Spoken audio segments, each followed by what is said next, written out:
After starting downside in a pretty big way so far this morning, we've been nothing but straight back higher, continuing right now, trying to get back to some levels we saw come into play late in the day yesterday, but we'll see how things play out for the rest of the morning, coming on back of what happened yesterday afternoon. Quarter point cut comes through from the Federal Reserve. All the right comments, all the same story essentially from Jerome Powell.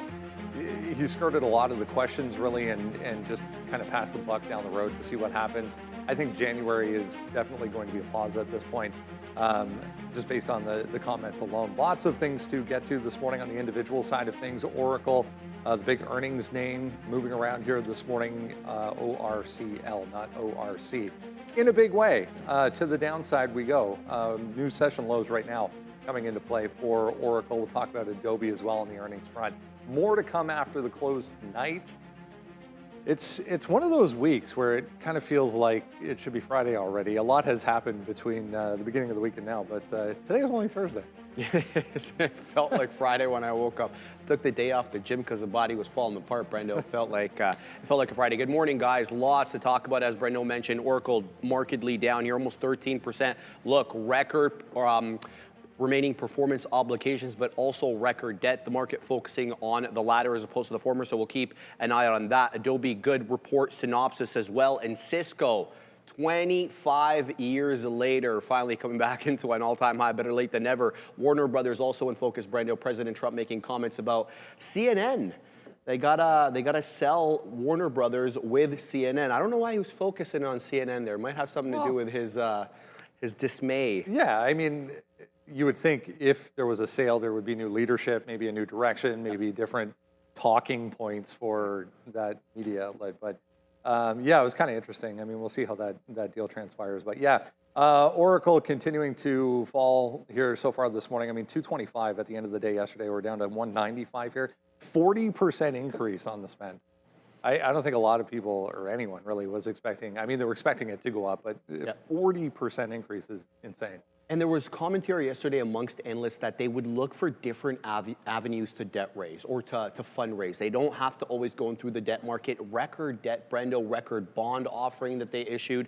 The market's really focusing a lot more on that as opposed to the demand. And the issue with the OpenAI still in focus. Yeah, and the one thing that really stood out was the order side of the business, not there yet. No. So they're taking on all this debt without any clear path to how to actually pay it back. So we'll dig into that a little bit more. Just keep my eye on a couple of headlines coming through. There's some China-related stuff coming through with Tencent right now as well. But happy Thursday, guys. Good morning. China-related. Good morning, unless you're an Oracle shareholder. Yeah. Not that good at all. Brady was kind of on the wall there. It's funny because they had a huge EPS beat. Yeah, you know what? It's just nobody. The cash flow issue, the capex spend. I mean, they're expecting negative cash flow 5, and you come with double that. And then on top of that, the second part is you're going from like 14 bill capex. I think the expected was like 21 billion capex last year.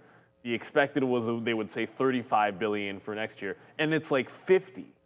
So it was like the spend was even way bigger than the increase expected. I think that's what's going to end up weighing on the stock. But it's not all bad. Overall, though we have given up a lot of the rally that you saw on the Fed there. Maybe you blame some of that on Oracle, but there's some kernels of strength, right? Silver making an all-time high again. That continues to push. iRobot from yesterday. Well, not really just yesterday. I mean, it ran yesterday, but it's been running for the last week or so. That's pressing right into a big potential. Well, it's not really a flat top break, but a big potential breakout here for iRobot. So yeah, there are some things that are looking a bit strong, but not too good, Oracle. Thanks for nothing is all I got to say to that. Yeah, we have a big one coming today as well with Broadcom tonight. So it's Broadcom, Lululemon, Costco. To Brendan's point there, it seems like it's quite a big week, and we're still have 2 big days to go, right? I mean, Friday should be an interesting day as well. Friday after the Fed, we'll see if there's some selling heading into the weekend. Bitcoin down to 90,000 here, so there's Oracle, by the way. Here's IBIT and BTC. I mean, Bitcoin, look, we had yesterday written down here as a sell for Bitcoin. Here's the dollar, by the way. The dollar's just continuing lower off of yesterday as well, so that's not a good little look there. Here's the 1-hour chart for the US dollar. So good strength, but pretty good weakness as well over the last 3-4 4 weeks right there. But here goes Bitcoin again back to the downside. So we're just gonna have to see if it continues to hold these ranges. I mean, this is what it looks like, man. 94 top, 90 bottom. It's been like that pretty much the whole month of December. I mean, sure, we started a little lower, but kicking December 2nd, we took down 88,000. We really haven't breached that 88,000, you know, since, and we also same thing with 94. So we're kind of stuck in a little bit of a range here. Let's see if we can get in and try to buy a little bit of IBIT if we do continue this move down. What about 89,000 right here on Bitcoin? So, well, you know, we can compare that. You know what I was thinking, actually? To get the levels, you could overlay them on here. So maybe I'll do that so we can get an exact. I think it's like 50, the 89, I think that's 51. Yeah, that's where I was just gonna look. So we have IBIT up right. $51.80. Yeah, we have IBIT right here. So we're just coming back into this area or so, 50-50 and change. We'll see where we hold out on IBIT, but I think I can put that on the board here today, possibly trading some more IBIT. We had it there yesterday. And then gold had a nice little run up yesterday as well. I think it's good. I guess we have quantitative easing again, it seems like, from QT to QE real quick. And that was a nice move, Sharif, I think, all the way up there to 390 yesterday for gold, pulling back in just a little bit here today. Everything pretty much is down. I mean, I wrote on the note here, like, what's up with Apple? Apple is the one name that's starting to, you know, come back side here and actually is up right now on the day. So Apple, one of the big ones, up today. And Nvidia catches a nice comment from Bank of America, but still down 1.35% here, reiterating its top pick. I don't know, would this be your top pick right now? I just, there's so much pressure right now in this chip space. I mean, we'll be able to see tonight what happens with Broadcom, but like, I just don't know. Like, I just think there's so much better. Like, I actually like Tesla better than all these things. I like the way Palantir has been moving over the last couple of days, right? I mean, the defense contract yesterday with the U.S. Navy again. This is what, 9 or 10 straight up days here for Palantir. So we'll see if they can hold as well. Remember, our charts to have a little bit of a, it might not be, but that's a nice move up there for Palantir, right back into pre-earnings levels again. We got excited into earnings, and that broke through that 200 mark. So let's see if we can get there on its own sort of volition here, back into Palantir.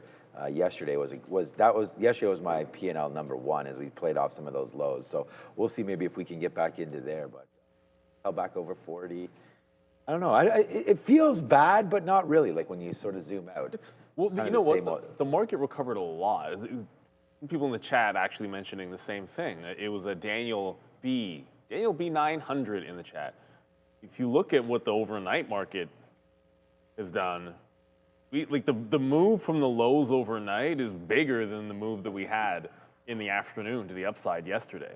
So there has been like a lot of recovery. Like if you deem this the reaction to Oracle, like we've come a long way back, but you know, we didn't get back to the, I guess, like the morning highs and then the breakout level, because the 2 o'clock, like this is where it was at 2 o'clock, and then the support was down here at the end of the day. So that was still another 100 points away there on the Nasdaq. But you are, at least right now, we're in the midst of a little bit of a bounce. There's a small capper that some people might remember from 3 days ago that just made a minor move to the upside, Chemtrex.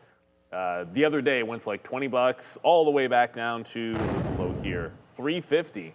And now it's back over $4. They highlighted their profitability focus, because who wouldn't be focused on profitability? Strategic transformation and progress toward portfolio expansion is the headline this morning.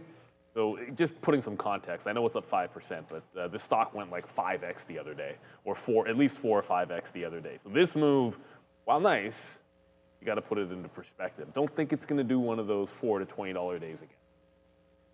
Yeah, I don't know what's going to run today. There's always something, right? And so we have SMX, TGL, CETX. Oh, you know what was going? The one that you talked about yesterday, this NXDR, right there. Yeah, so that's already starting to go upside again, another 25% or so. Yeah, there you go. 25% on NXDR, so another runner right here. And look, it's not like we didn't talk about it yesterday. Eric Jackson brought this name to us and talked about it. Was undervalued at $2, of course, and it goes to $250. Now today, $350 possible for this name. I guess a relatively recent IPO, or did we switch over from New York to Nasdaq and so on and so forth? But $2 we start at there, go down to 160, now bust through there. So there goes NXDR, and then OpenDoor. We saw excuse me, we saw IWM yesterday. Open doors at a good level of $7. That'll be something to look at. And then yesterday we make an all-time high with no surprise here. I expect a little bit of a pullback in IWM today, but again, a nice move yesterday. Just boom, like it did exactly what it was supposed to do on Fed rate cut. Like that's exactly the move. Small caps, right, continue to go. Small caps, big sales, not too much profit, so they need these rate cuts to keep money a little cheaper, so they can continue to grow their business. But yeah, look, Tesla I think could be watched today. IBIT at 90 or Bitcoin at 90. I don't know. It's pretty interesting there. So I was gonna just throw it back to the boys over there. We talked about that Nvidia like it's on BAC's Bank of America's top pick idea there. I don't know. I'm kind of not feeling as excited about Nvidia and the chip space.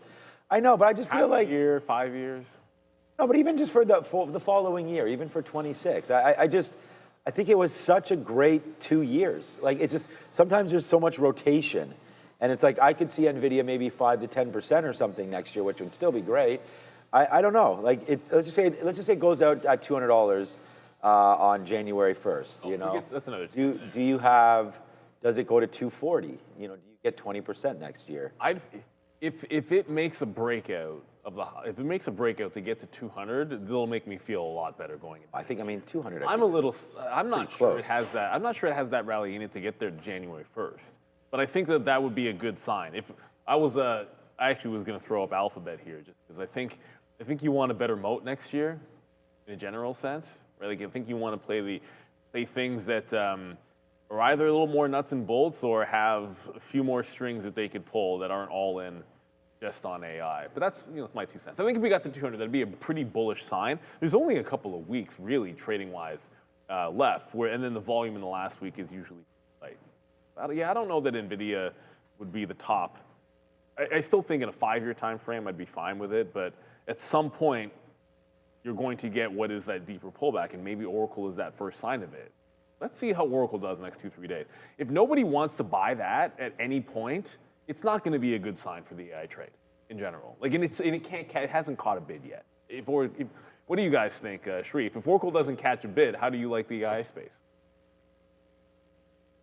I mean, I like the AI space regardless of Oracle. I think that maybe they're just taking on a little bit too much for the company. Personally, I don't know. I like the RPO. I don't like the debt raising as much. I don't know why they're not going more into the equity markets or setting up these special purpose vehicles like we've seen a lot of other companies do to take on some of the debt, offload it off your balance sheet, put it on a shell company. But look, the demand is what it is, okay? What I do see, though, is efficiencies coming in 26. And what I mean by that is you're not going to have to pay these like ridiculous 80%, 75% gross margins for NVIDIA's products because you're going to get customized silicon. And we've already seen the hyperscalers, whether they're, liaising with Broadcom, Marvell, some others, to kind of shore costs. I don't think specifically Oracle speaks for the entire AI market. On the NVIDIA side of things, we've been sitting here for, it feels like 2, 3, maybe even 4 quarters in a row talking about, oh, this is the one that they're going to miss. This is the one that it's going to come in lower. This is the one that isn't going to meet expectations, and they've just done nothing but blow everything out of the water continuously. So, I mean, as long as that continues, exactly. What are we even talking about? To Sean's point on the QE side of things, here's Peter Schiff's, friend of the show, Peter Schiff's opinion on that, saying essentially anything other than QE, or it should be called anything other than QE, it's still spending and it's still inflation. It's still inflationary for the Fed to go back in that direction. So, yeah, I mean, that being said, I think going into January, we won't get another Fed meeting, we won't get another Fed decision until the new year, until January. Looks like they're not going to do anything. No, and yesterday it was interesting to see, Brendo, that 3 members dissented. 2 wanted no cuts to hold, and Stephen Myron, of course, true to form, would like a 50 basis point cut. But what I did notice was where a lot of the Fed governors that you would have expected to vote with Goolsbee for a hold, case in point, Lisa Cook, under investigation. Still. No, she's not voting along political lines. She's going basically with the data, and you got to appreciate that about the Fed. It's worth noting, Goolsbee, 10:30 this morning, making comments. So that could be interesting. One of the dissenters from yesterday. Let's talk Rivian here real quick. Randy's in the room, so we might as well jump over to Rivian. It was a pretty wild day back and forth yesterday with the Fed, obviously for Rivian, but they have this AI event coming up today. What is it called? Autonomy and AI Day. On the nose, Brendo. For Rivian. So they're going to announce a whole bunch of things. You have details there. I do. So lots of announcements from RJ and company. They're looking at, the end-to-end AI-centric autonomous stack. So they're going to be announcing things like, give me a second here, the timeline for their level 3 capabilities, as well as the in-house sensor fusion and large model training. They also want clarity on they're going to give clarity, on the cost and resources requirement for that autonomous vehicle deployment. And they're also talking about the R2, Brendo, something I know you've been looking at for a while. The event will showcase the computing power behind the R2 and its own autonomy platform. This data flywheel as well. I want more information on that. Apparently, it's a new concept for continuous fleet learning. So almost like machine learning, Brendo, but portably in a car, where it's kind of like Tesla's data collection system, where all these cars are driving around on FSD and they collect data and they synthesize that for better performance. Rivian, meanwhile, quietly going about their business. We'll see how this transpires. 12 p.m. Eastern, 9 Pacific, the start time for this today. So mark that down, 12 o'clock, right at lunchtime. We'll get maybe some announcements, some headlines anyway. For Rivian, guys, just hanging out here around this 1750 right now. Yeah, Rivian looking good. I mean, of course, when everyone's sort of like settling down from the morning going nuts is when Rivian might make this breakout. You never really know how you react to events like this, at least how the market reacts to events like this. Sometimes you get wowed, sometimes they show you something, and it's a bit of a sell the news event. So we'll see. It's $19 it needs to break on Rivian. It's asking a lot today. When you decrease the chances of a cut or multiple cuts next year, right, that expectation going down a little bit, it does hurt a name like this. But look, this 19 level has been a trouble for a year and a half, almost 2 years, I would say. And this is a level that's got to go. We keep talking about it over and over again, and it still provides resistance.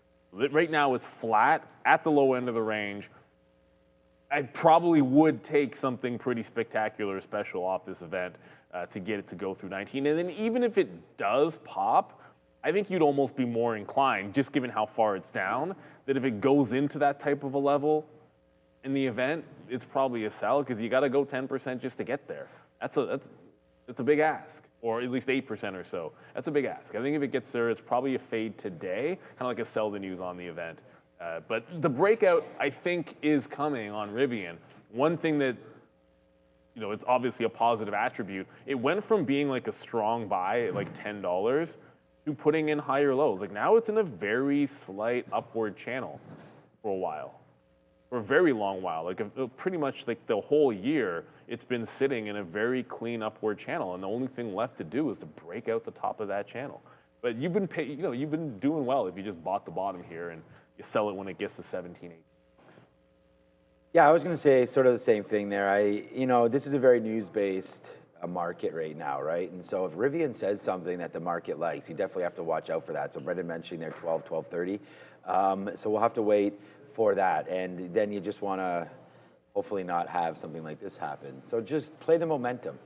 If it's a positive story and it comes out and they like If was mentioning the costs and all that kind of stuff, if that can come in line with Rivian and they seem to think that, hey, maybe they can figure out how to actually make money on cars, then I think it would be obviously a big win-win situation for them.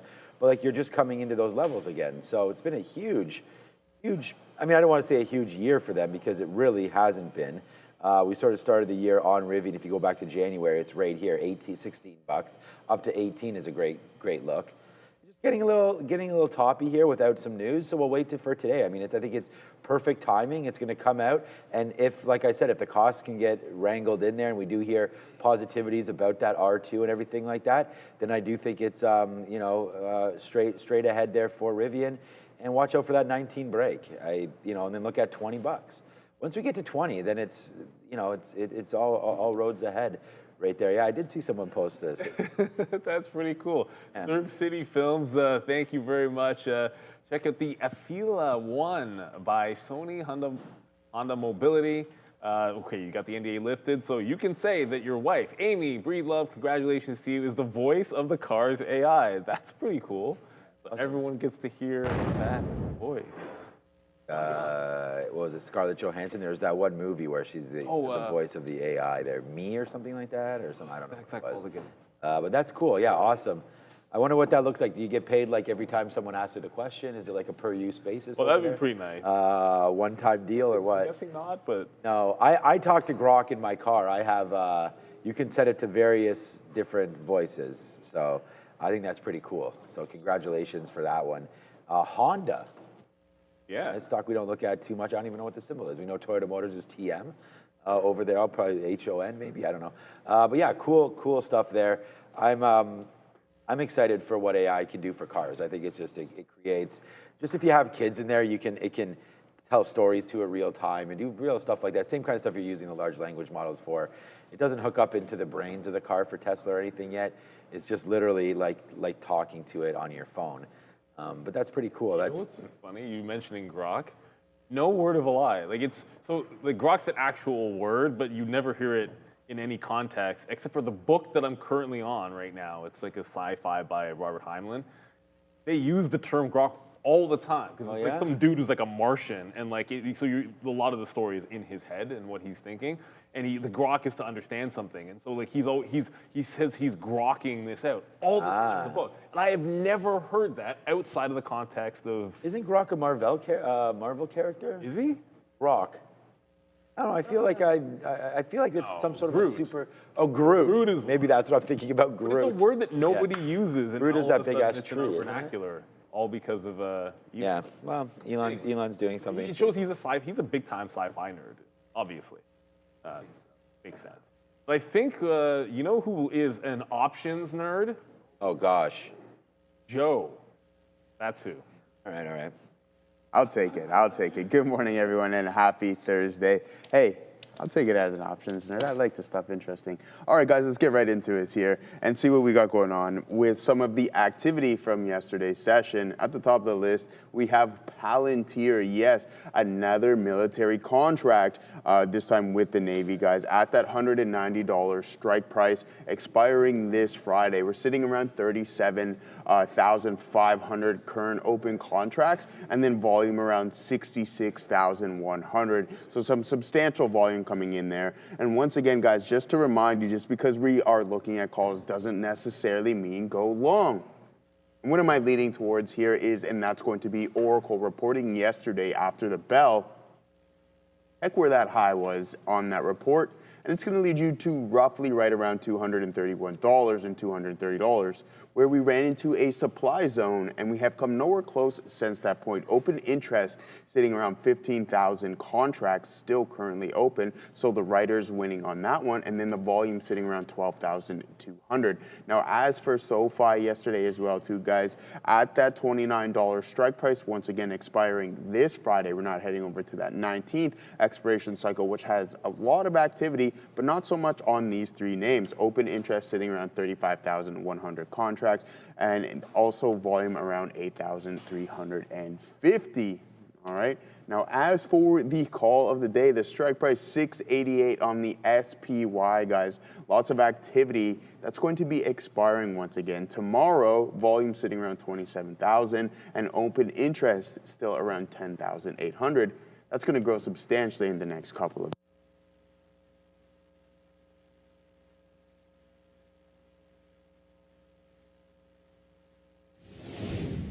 Joe, your battery's dead, my guy. So that was good. We'll get that fixed up, and we'll get a little bit of a talk there from Joe one more time. But yeah, no, I think that when Joe reviews those options, I think he said a pretty important thing there. It's not like he's saying, you know, this is the play. It's just noticing unusual possible volume, you know, on the bid or the ask, and then looking at strike prices and how much time we have, and then trying to explain the decay and the gamma and a bunch of other Greek things. Speaking of decay, like there were a bunch of people that were talking about or asking yesterday, I think it was yesterday morning or 2 days ago, specifically about TSLL and how sometimes you'll get these gaps of divergence from Tesla. Well, that's because of the decay. Remember, if you're trading those 2x, 1.5, 3x bull, bear, whatever ETFs for individual names, those are good for day trading.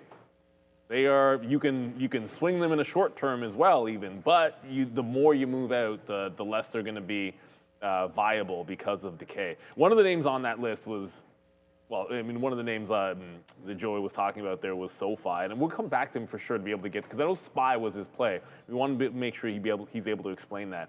But SoFi here, it's had, forget about 29, because I don't think necessarily we'll get there. Maybe you can think about that tomorrow. But the 28 level looks like, or at least just underneath it, looks like a hard consolidative top, or maybe even some lower highs here. It just feels like SoFi, was breaking out. There's your 30 fail, kind of gap down underneath 28, and has just been kind of making lower highs and lower lows ever since. Yesterday, like it got above the hump of 27, but it just couldn't follow through. Then of course it followed through in the afternoon when everything was going up.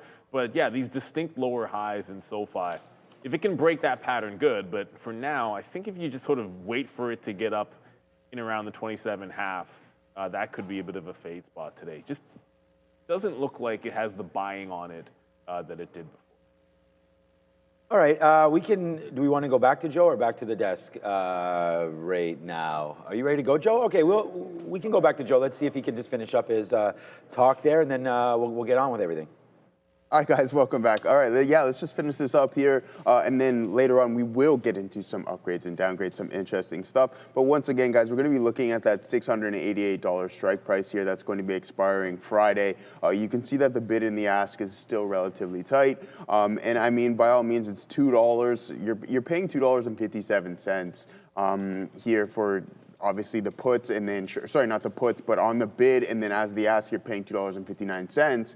Relatively expensive for something that expires in a couple of days. You have 2 trading sessions, so keep an eye out on that, guys. Your delta exposure, you're around 0.481, so for every $1 change in the underlying. Gamma exposure relatively light, and the at-the-money IB around 13.6%. I mean, from a day-to-day basis, when things are really cool and we start to see the VIX cool off, you can find these contracts around 6%. So I'm not going to say there's a lofty premium that we're paying here, but it is a slight increase, and then you can see that contract has a probability of profit around 32%. So there's 2 ways you can look at it. Supply zone there. Just wait for the price action to tell you a lot there, and sure enough, you'll be able to determine and depict what type of trade and style of trade you want to put on. It's what I was saying earlier when we go through the other calls, guys. It's not necessarily meaning go long. It can tell you a lot. Magnet effect, it can repel from those levels as well too. I just want to display the largest amounts of open interest and volume. I shall show you guys momentarily with some upgrades and downs. All right, battery fixed, and there it is. So yeah, he'll be back with some upgrades and downgrades, so that should be also important. I wanted to see if there was anything going on with, I thought maybe there would be IBIT over there on that board there, because there's just been such range bound. So I was wondering if there was any sort of a look on breaking outside of that. But yeah, it's I don't know. I'm running down the Nasdaq long today. I really think the Fed is a good situation with the cut. So we'll see if tomorrow, or sorry, if today, if anything can happen here. We did have a nice move back up since the AM. But now we're starting to drift a little lower rate here. So it doesn't look like we have too many economic numbers. I was actually looking through our watch list today. So nothing's really going to move the market too much. It's soon, trade balance and initial jobless claims actually coming at 8:30. So my bad, that's coming at 8:30. We'll check that out. And then at 10 o'clock, it's wholesale inventories. So, we've got the big number there yesterday. And I just wanted to ask, I just messaged Brendan because I sort of missed the note about what time that Rivian event was. I think it was 12 to 12:30 or so. So I was still looking at Rivian and trying to add that to the note today, because just to my point, I think we'll let the market trade today, but I think Rivian will definitely be something to look at when they have that call. I mean, it's or that conference, that event that they're hosting, their AI event, because I think it's going to be some kind of a move happening for Rivian today. So I want to keep this on watch and make sure that it's on top of my mind there. But all right, so that's good. Thanks, Joe. That's good that we got all that all figured out there. And who knew batteries were involved with microphones? And we have a new charging situation over there, so we got to make sure that it's all plugged in and ready to go for the next couple of days. But yeah, a couple obvious names on my watch today there, and we're still going to go over all the earnings. Oh, by the way, if you guys are joining us right now and you're wondering, like, why are we on 15 seconds early? Nah, Yeah, we start now at 8 o'clock. So join us every single day now at 8 a.m. where we'll be going over all the stuff, talking to Joe, bringing you some early stories, bringing you names like iRobot, you know, names like Nextdoor that's moving here in the pre-market, and just giving us a little bit more time to discuss some of these opening plays, economic numbers, so on and so forth. So there it is. U.S. trade balance is now out. Minus 52.8 versus 63, so it's not really moving the market here. All right, boys, that was trade balance there. Excited for that number or what, Brendo and Sharif? So we're going to get initial jobless claims here coming up in a few seconds. There they are, 236,000 on the initial jobless claims versus 220 down here. That was the expectations. Comes out 236,000, so a bit of an uptick. Continuing claims, 1.838 million. That was down 1.95 million, the expectation. Last time around, we got 1.937.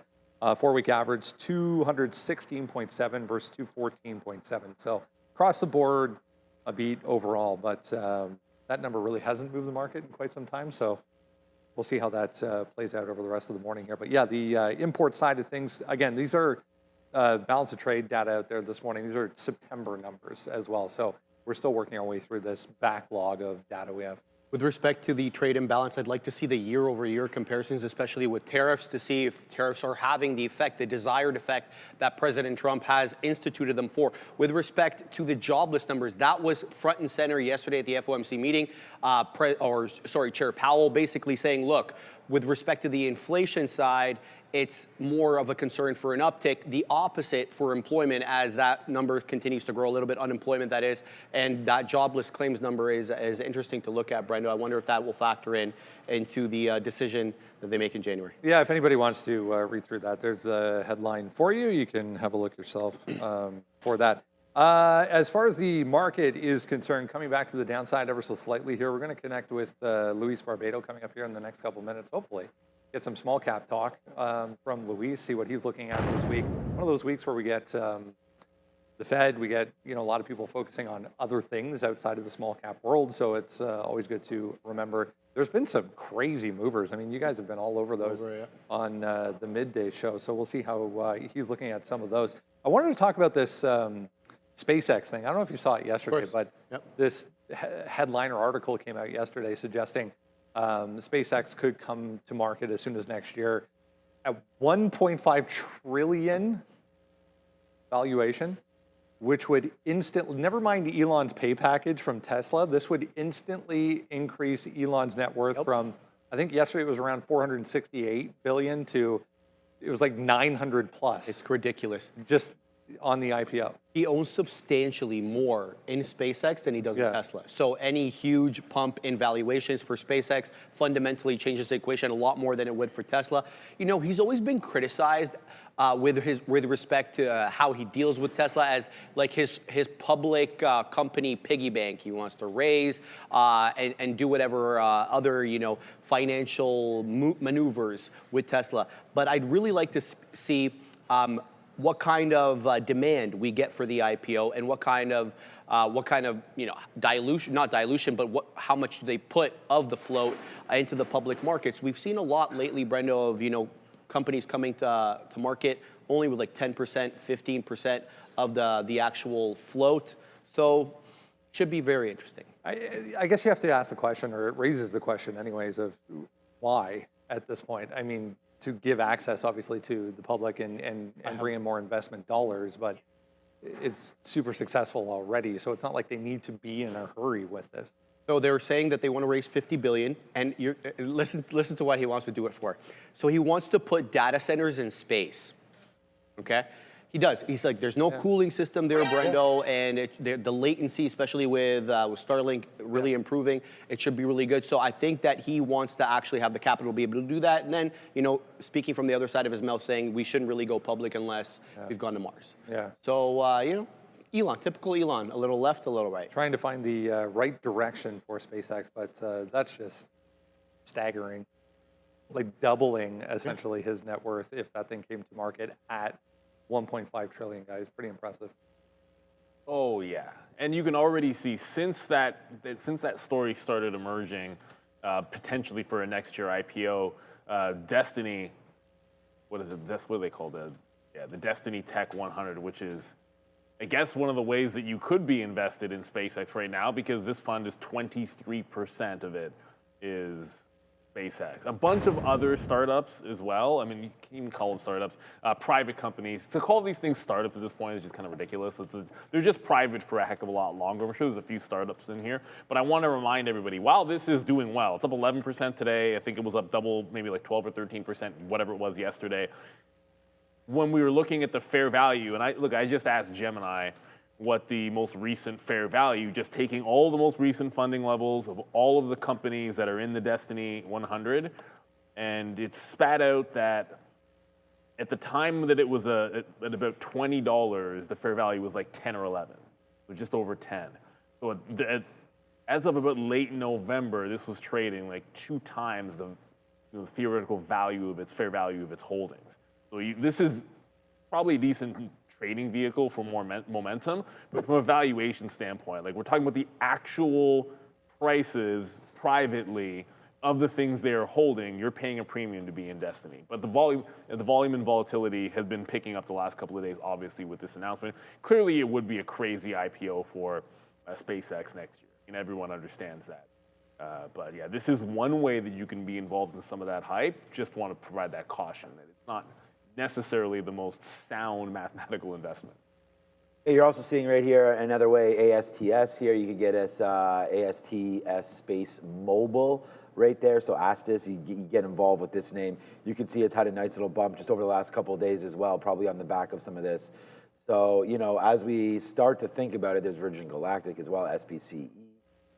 Going through it. I just think it's good for the banks as well. You know, the underwriters bringing this. I think it's going to be good for Elon on unlock some value there and add to his poor net worth right there. And it's also good for the robotic space as well, as you know, it just shows you sort of the advancements that we've been making. And I just keep going back to there's probably are better robotic names than ARKQ, but this is a name that I'm involved with off of that spot as well. And then IoT, as Sam Sarah also involved with some of these robotics and the transportation side of things as well. So that continues to work out too, IoT. So yeah, I mean, Tesla is going to always be Elon's baby, but the more, see, this is the one thing, like the more that these stocks become out there and in focus, I just wonder if we lose some thought here about Tesla with Elon and maybe focusing on that new release. But anyways, 1.5 trillion is ridiculous. Like when that comes to market, it's automatically going to be a top 10 valued company in the world there. So I don't know what to think about that valuation. All I know is that like on IPO day, I think it'll be something that we could probably punch long on. And if it comes out, let's just say they say, oh, this is going to list at $50. Nah, it's probably going to come out at like 350.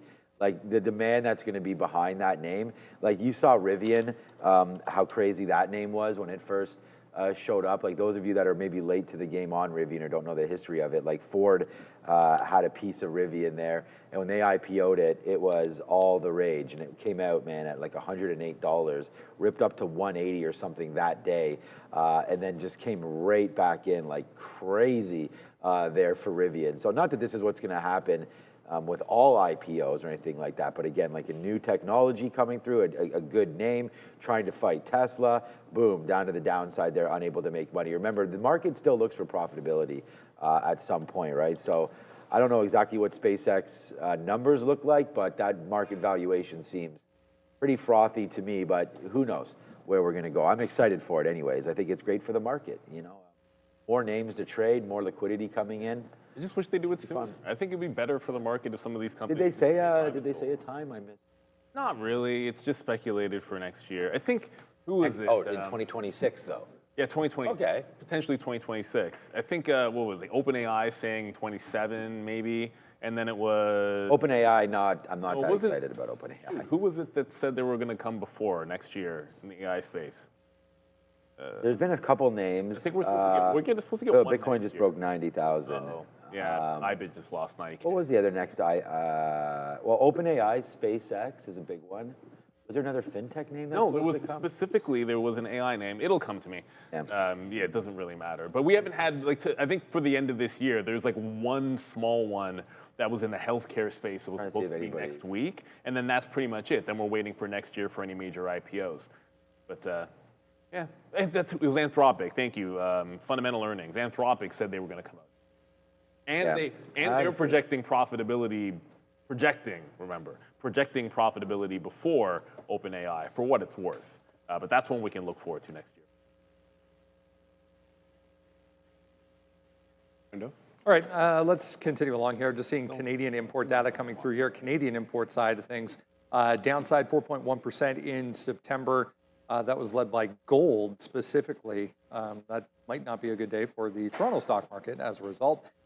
We did get a little more details. We were talking about the year-over-year side of things for the import-export data that came out for the U.S. there. Was downside, but marginally on both. For the import export, Exactly, yeah. That's the interesting look there. Brando, guys, his desired effect obviously is to try to focus the shift to U.S. manufacturing, and if you're still having an offset there with respect to the trade imbalance, it's not being achieved as quickly. What I was looking to speak about was the reorganization of the North American Free Trade Agreement, or CUSMA. That President Trump has been saying, could be withdrawn from or changed altogether. For us on this side of the country, we've been complaining a lot about the tariffs, but the tariffs that have affected us so far, Brando, have only been less than 10% of imports or exports, excuse me, to the United States.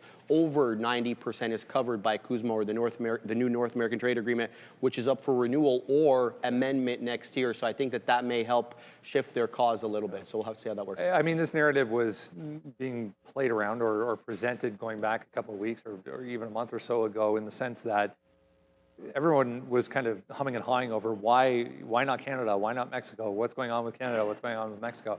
And it was that very simple fact that we still have this deal in place with them until next year. So the changes that we're going to see to whatever the new arrangement is won't come into effect until that runs out. So definitely. I was just seeing Visa popping up in front of me here. This was from, I don't actually see, but there's an upgrade that just flashed in front of me here on Visa. Going into the holiday season, I guess, why not upgrade the credit card companies? So AXP also popped up a little bit there in front of me. Visa, though, guys, day highs, not a lot of volume behind this, but why not? Credit card companies going into the holidays. I mean, I suppose it could be something seasonal for them. Really Oddly enough, PayPal just got a downgrade, so yikes. I don't know if that's going to end up on our upgrade down list. PayPal did? Well, I just saw that I was checking the news I think because I wanted to see what was going on with Black Titan here, because I saw a bunch of people in the chat are typing BTTC Black Titan. They unveiled digital asset treasury plus framework, of course, because of why wouldn't that be the story? So on utility-driven digital asset deployment and cash flow potential. I'll just pop that and throw it into the chat for anybody. And that just went from 3 to 10. When was the last time one of these treasury headlines actually held up? Can't think of it, but just look at the history of this one. Yeah, nothing to see here. I'm sure this move will sustain itself for a long period of time, like it always does. Being a little bit facetious there. No, I'm not a huge, just going back to Visa for a quick little second. I'm not a huge fan of the credit card companies. There's nothing necessarily against them harshly. I just feel like when I look at them, you go look at the traditional banks, go look at the XLF, and look at the pattern. If you just really stopped participating in some of the strength that's been happening, it doesn't mean that can't reverse. But my complaint was, here's the XLF. Here we go. And we've been talking about how at least you're flagging and holding. Look at all the support up here. Right, like you're holding the top end of the range. Look, it might not be breaking out, but you're holding the top end of the range. We've been making some nice bounces. And then I just look over and you see something like a Visa, which is gently trending down. So maybe this is something that can, seasonality-wise, maybe break it out a little bit here to get back to highs. Play some catch-up. But my thing was a few months ago, I'm like, I don't like them as much as everything else that's in the XLF. That's held true for now. And to some extent, they are holding back that ETF from breaking out, and you can put some of the blame squarely on Visa. And Visa, not just them, MasterCard, AXP. I like AXP probably the best of the three. Yeah, I like Capital One the best, COF. So I think Capital One would be my choice there. Capital One I think it's either at all-time highs or great stock. We actually were buying some Capital One a little while ago, but I don't consider it the bank like when we talk about JP Morgan and Goldman Sachs and SoFi. Like Capital One for that kind of exposure. But here's PayPal right now. You know, it's going to be a problem. I thought into here would have been a buy. We got some Google news. I think it bumped up there a little bit, has come back in. They didn't have a great earnings call.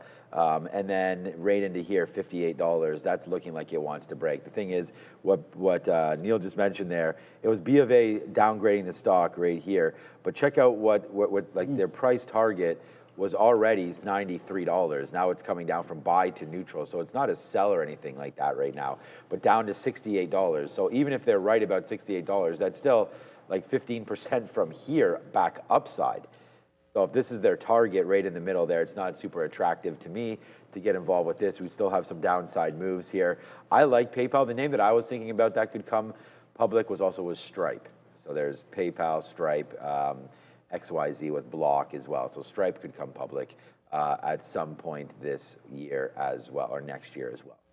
But watch out for PayPal on a downgrade. I go short on this name, down 2% today. Doesn't look like it has any sort of bullish case to it right now. PYPL, I thought there was some good news, but it doesn't look like it either right now.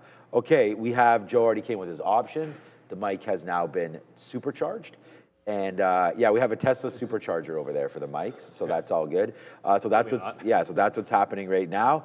And no, he put it into like just a generic charger. You know, now it's in the supercharger, so now we're good to go. It is upgrades and downgrades, Joe. What do you got on your board?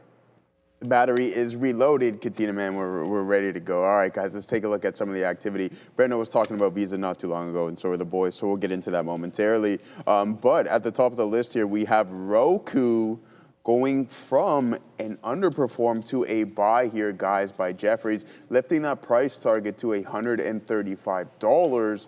We're up 3 3/4 approximately here in the pre-market session. And then as for BlackRock, we're slightly negative, 0.57% to the downside, guys, going from a hold to a buy. Price target being raised to $1,180 by UBS Group. There's the ticker BLK. And then Unity Software, guys, going from a neutral to buy. You're positive here in the morning, 5.14%. Price target being raised to $60 by BTIG Research. And then Visa, yes, guys, up 1.18% when we created this. And that is going from a neutral to a buy. Price target being raised to $382 by B of A. Now, as for some of the downgrades, you guys, we're going to save the best for last here, guys. We have Norfolk Southern.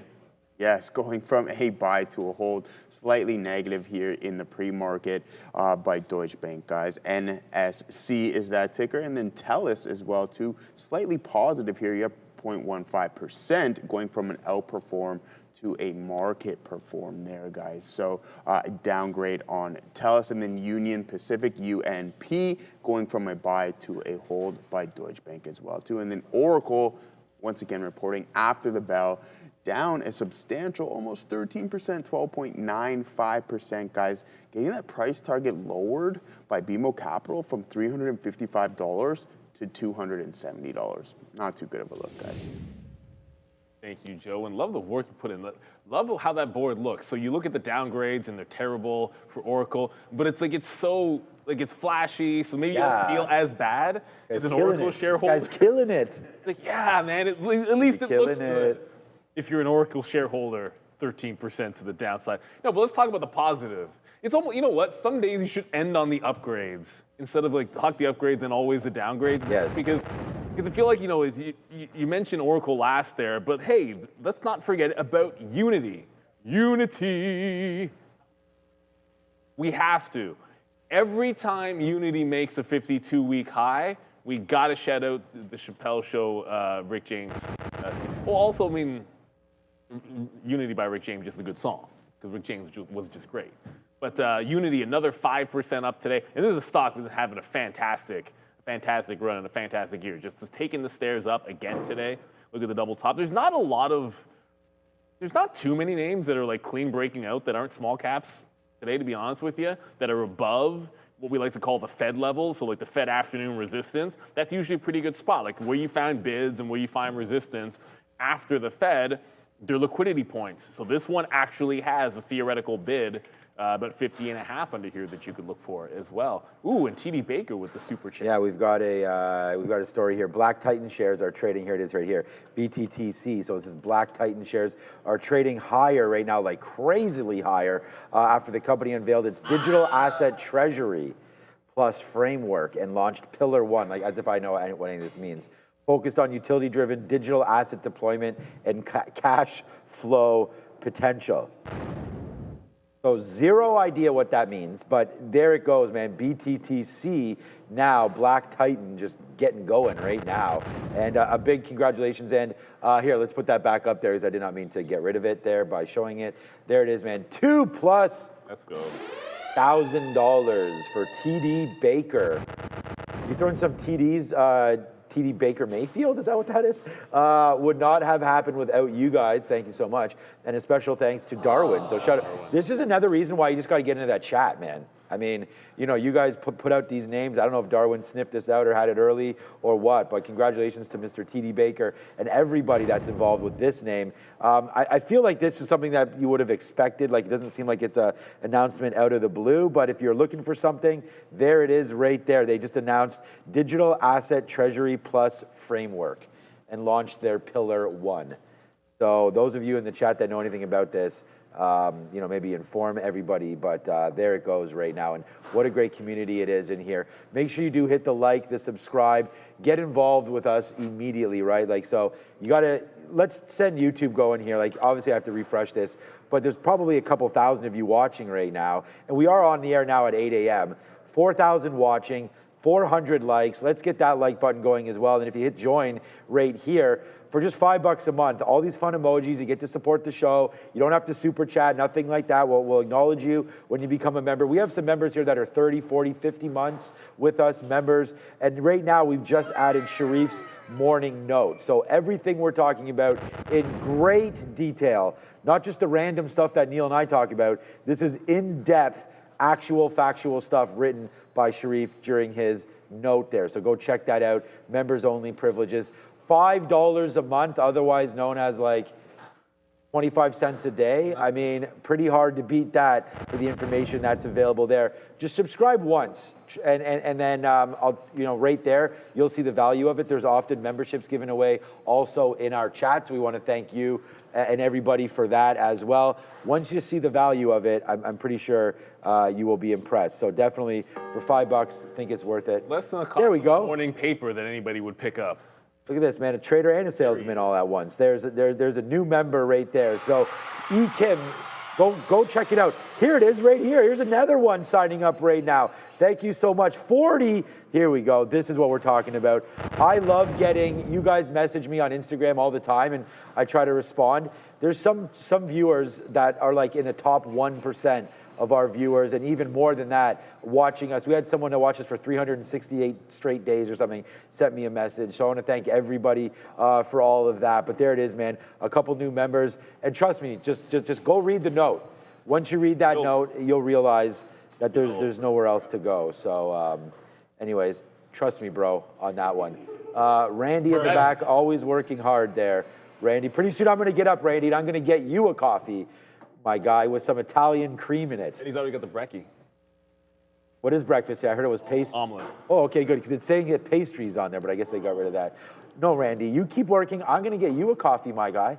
Does this mic work or no? This thing? I don't... No, okay. I was going to pass it to Randy. Yeah, we can't do the whole give the mic to Randy anymore. By the way, the BTCC, peace. 1060 right now. We were just talking about this thing at $9. Oh, and underneath 9, we were talking about it before. Yeah, oh yeah, no, I mean like it was just here. That's your runner. There's another one, Farm Trader. Okay, this is what we're talking about. Get involved right now in the chat. There's another 10 memberships. Oh boy, we gotta talk about this more often. And look, it is to, you know, help raise money for everything that we're doing, but at the same time, I just think the value is that's why it's $5. It's $5 because the benefit is so huge. We want everybody to be part of Let's it. be real for a second. You sign up for anything financial online to get, check out our daily note or whatever, or get our whatever it might be. In this business, it's usually significantly more than that. Like, I mean, that is literally a coffee and an egg McMuffin or something. Like you get all of your news. It's usually at $150, $250. You know That's what? people charge a month. Forget for stuff. this. Let's be real for a second. Here it is. And you guys know if you sign up to anything.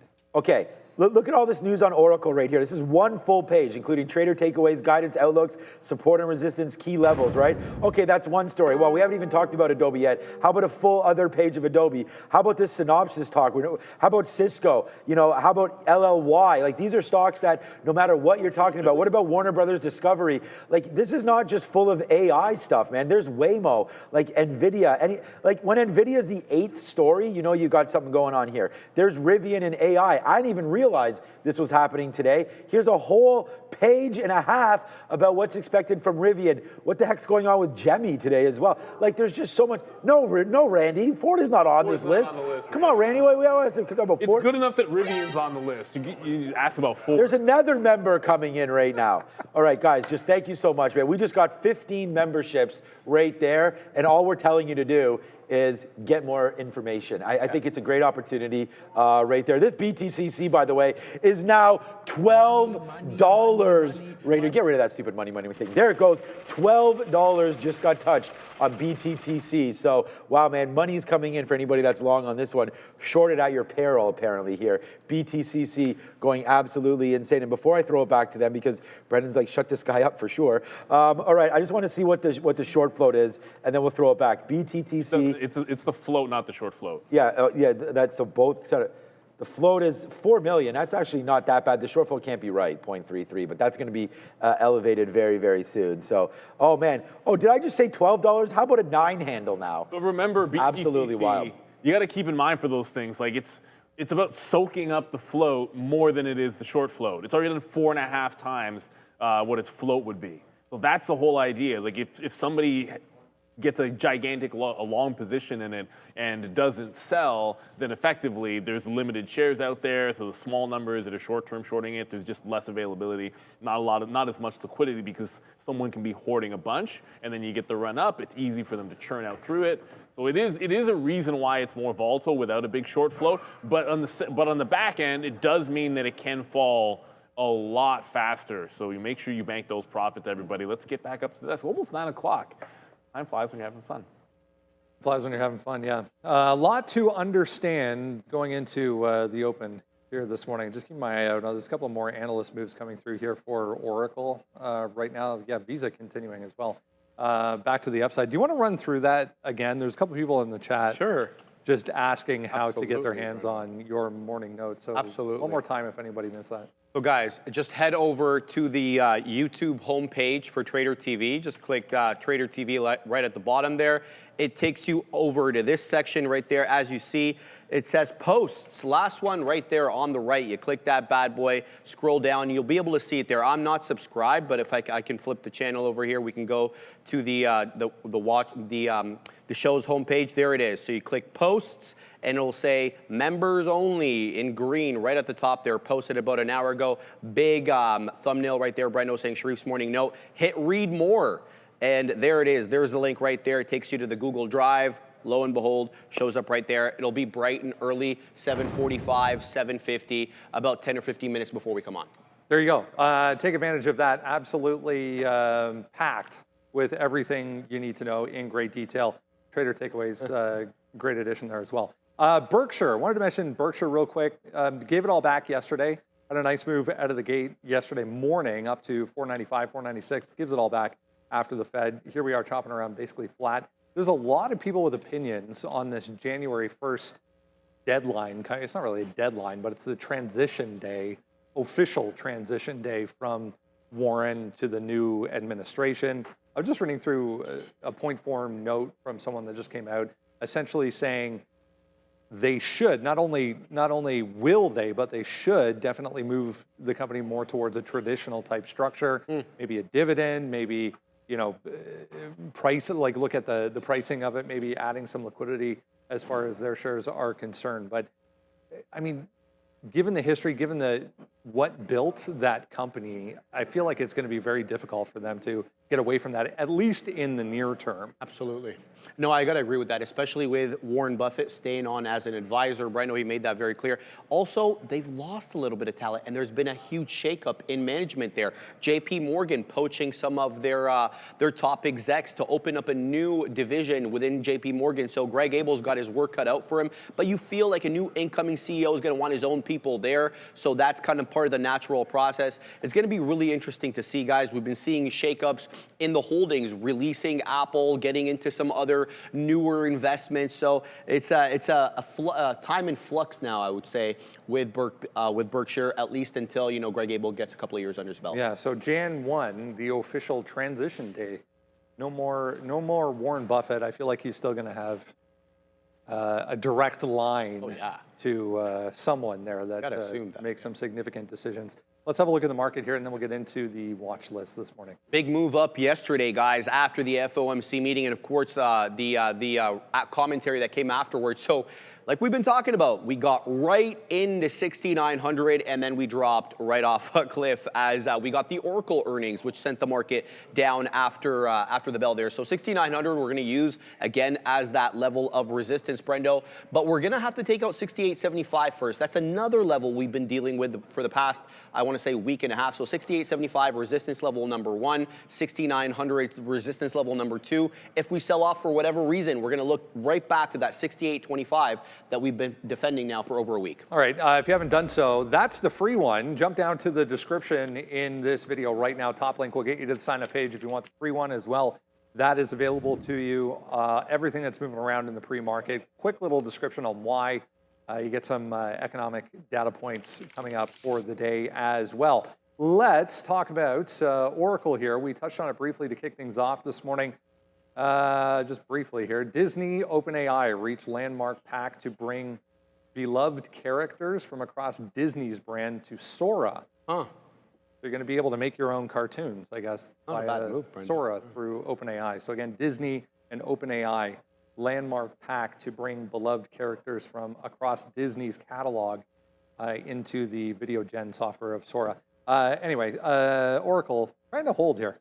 That's not a bad headline, Brando. Yeah. That's actually quite smart there by Disney. Look, Oracle missed revenue, guys, a rare miss, and it overshadowed a major EPS beat by the company. Their adjusted EPS came in at $2.26. The street was looking for $1.64, so a huge beat there, but that's the bottom line. The top line did miss, as I mentioned, 16.06 billion, missing the 16.21 expected, a rare miss for the company as a key infrastructure play. So let's talk about their cloud revenue. That hit 7.98 billion, beating estimates. They cited larger AI-driven cloud contracts with the likes of Meta, Nvidia, Airbus, Canon, Brendo, even jumping in there, Deutsche Bank, Panasonic, Rubrik, a who's who of big names looking to tie up with them. OpenAI also committed to around $300 billion in Oracle cloud spend over the next 5 years. Their software revenue did as well, up 3%, 5.88 billion, but that missed expectations. Free cash flow coming in at around 10 billion. Their CapEx now, though, projected to be $50 billion from the year. That's up from the 35 they said they were going to spend in September. With respect to the guidance, Brando, they guided $1.70 to $1.74 for EPS, and revenue growth looking at 19 to 21% for the next quarter, year over year. Just massive, massive spend numbers. If anyone missed that, first off, here's Disney. Did spike on that. Here's the headline. If anyone's just jumping in. Again, they're going to bring Disney's catalog of characters, essentially, to OpenAI's Sora video generation. So we are getting a little bit of a pop here, guys, for Disney. $1 million investment part of the story as well for Disney. Before we get to Oracle, I mean, it's worth looking at Disney just because not often you see the 200 and the 50 almost exactly the same. This holding 110, look, man, Disney's been trying to break out of this downtrend for a while, but a close over 110 would look pretty good here for Disney. But jumping back over to Oracle, thank you, Randy. I'm really not a fan of what's going on here. You know, everybody understood that they were going tap in the debt market, that their CapEx spend was going to be big, but when you're talking about the expectation was to go from 21 billion to 35 billion, and it ended up going to 50 billion next year, That is significantly more than what the market expected, 40% more, and you know what the market does with that. Their cash flow was supposed to be $5 billion negative, ends up double that at 10. Well, they're getting punished for it right now. And until they catch a bid, like everyone keeps calling them the canary in the coal mine. Well, if that's true, this is potentially flat bottom breaking on the daily. And where's the bottom if we lose this one? Like right here, we're at that low. Well, I mean, it's not the absolute low. You have to go back to just June. But the most local bottom is 93. And we just broke that. I don't know where the bottom is going to be on Oracle. I just don't think it's found it yet. In 200, when we sit down, 200 seemed like a pretty reasonable level to look for fades. Maybe you look at VWAP today on some pops.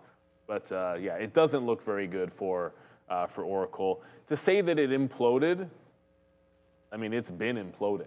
13%, when you look, that's a drop in the bucket compared to where this was just a couple months ago. I mean, Oracle has obviously justified that this AI move is real and legit. I mean, you know, the back orders and everything and sort of the money that's being thrown around here isn't anything small. But yeah, just the cost and the cash burn is not what everybody thought. And this hit on the balance sheet is just going to be people, I mean, I guess the analysts thinking it's just way too much. And a very, very similar report actually shot this up just last quarter. And then right now, as we realize exactly how much this spend is, and if it's going to eventually turn out to make them any money in the long run. You can see currently their current business is smoking, right? I mean, it was a huge EPS beat. The EPS beat was 226 versus 164. Revenue, although a little under. And if you're starting to lose revenue and you have all this spend, forget about the quarter that's just happened. We're worried about quarters moving forward. So the funny part about all of this is Oracle set up, and we didn't talk about it too much yesterday, we had Fed on our mind a lot, but Oracle set up to actually do well. I feel like you had this move down, it looked like you based out a little bit at some past support levels and resistance levels on the upside right here around this 190 area.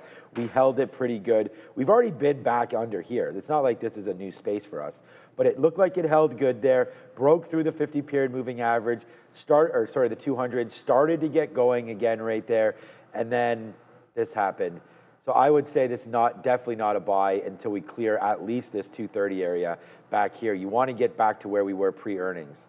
And right now, Oracle looks like a bleed to the downside. So it's tough to trade a stock first day, but I think Oracle goes lower. You know, we say when there's a gap, play to VWAP, but this VWAP is 195. I think there is a chance we get to there. That would be the short. So I would start shorting there and then let that sort of phrase work for you. And if it doesn't, then what about this 196 area where we could maybe tap out from 730 high? So I would say a 196 fade to the downside right there. And then we'll wait to see if we can get a bid at some point for Oracle. But I think the short has to start where VWAP is. So let's call it 194.50 to 195. And then maybe when we're wrong would be somewhere around this 196. But you got to give Oracle a little bit of room today. The spread's going to be crazy. The volume's already 4 million shares. Lots of talk about it. Okay, I was going to say we're going to get to Nvidia because I think there's obviously some sort of shrapnel that gets fired off on this report. So, all right, that's my call for Oracle. I'd say fade it anywhere near VWAP. If it breaks 196, we can rethink about it. 200 is going to be a key level, but do we get to 200? That means we got to be up 4% from here. I'm not sure that's going to happen. So, all right, that's my talk on Oracle. Let's go find out what the boys think about Nvidia. Yeah, not much in the way of additional news today, but if there is going to be one that does help with a bit of a bounce back at any point today, you got to think Nvidia is going to lead the way or going to need to lead the way. Can we get positive? Maybe I should have put a question mark on that, but there is huge levels coming into play here once again for Nvidia going back a couple of weeks now. Absolutely, Brendo. Today, the story that I've reviewed is not really market moving. It's more about the developments of the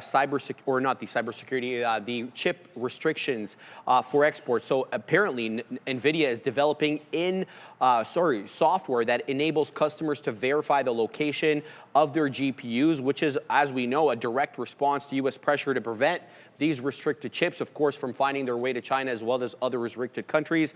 It's going to be a client-side software agent that provides kind of read-only telemetry on the GPU usage. The emphasis here by Nvidia is there's no kill switch. Another accusation that they've been receiving from Chinese regulators. Congress, as we know, as well as the national security agencies, have been pressuring Nvidia to provide trackability.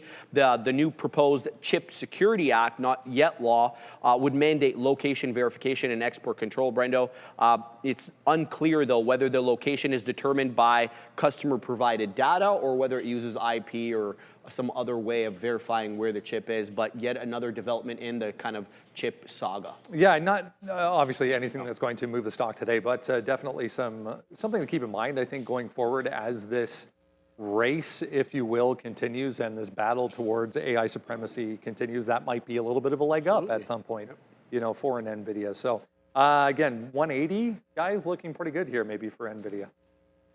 Yeah, I think like it's a necessary step and it's a good one. I just don't think it's enough to break the stock away from the malaise.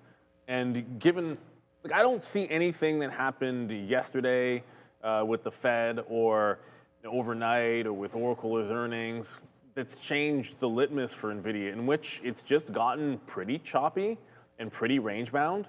And the top end of the range up here, where it's effectively failing around 185 or just above there, 185, 186, that's been like a hard top. And then the support's been not necessarily 180 because you found it really at 179. I think in that particular case, well, you know, retest to the low makes some sense to me. And when looking at the sort of the Fed levels, let's just call them, end of the day, support was at, well, at 2 o'clock, there's, you know, the Fed bump. And then Powell hits the podium, we're at 182.5. And then we broke away from that. So to me, that level is where I want to fade Nvidia at 182.5. And if it breaks higher, then there's the 185. I just feel as if what's changed here to make this not still a bit of a sticky range-bound trade? And if so, I want a shorter resistance level. Yeah, so for me, I'm going long on NVIDIA. I'm not looking short today on NVDA. So I'm going to go long at 179. I mean, we talked about some of these. It's a buy at B of A and a firm's top pick. We know that there's demand for what they have. And on this Oracle weakness, yeah, man, it is coming back in a little bit here as this market turns red today. And I just, you know, the action that we got off the Fed yesterday, I think was positive. And I really like NVIDIA, and we've talked about it numerous times, about this level down here. I don't know if it's gonna, there it is, yeah. So right back into here, this is 179.50. This just basically gives us a nice little base for the whole month. Oh, wow, thank you, Randy, there. 179 is right here. This goes all the way back to the first of the month, as Bone Thugs would say, and just coming back in, bouncing off of around this area. If we do get a drip into that, which we're pretty close right now, right? We're at 180 and change. That's going to be a level for me, 179 long. So let's just play that. I mean, that will put NVIDIA down. We could easily go down $2 right now. That's not, you know, outside of what we could expect. This is Fed, right? And then unfortunately, we did have that drawdown there at 4 o'clock, and that was the whole Oracle stuff I'm talking about. So there's the bump up, right? We still closed the day higher than where we were before the Fed. So if that's going to be the story there, and I don't think this Oracle or anything negative about NVIDIA today. So for me, I'm not shorting anything in this space today. Well, I'll short something, but not NVIDIA, and it's just a long for me. It might even be like, if we can hang around this 182 and hold it, then I think that's also a platform there to get back up to where we were yesterday, 184 and change. So I think we could have a monster trade on NVIDIA today, and for me, it's going to be going on the long side. We just need to get a little bit of a dip down into that 179 area. It is #1 idea here on the sticky note. I'll put it in the chat in case anybody's interested, but I'm looking at NVIDIA long, guys. Adobe, again, another AI, very, very popular name there in the AI space. We're going to go find out how that is respecting its latest earnings call.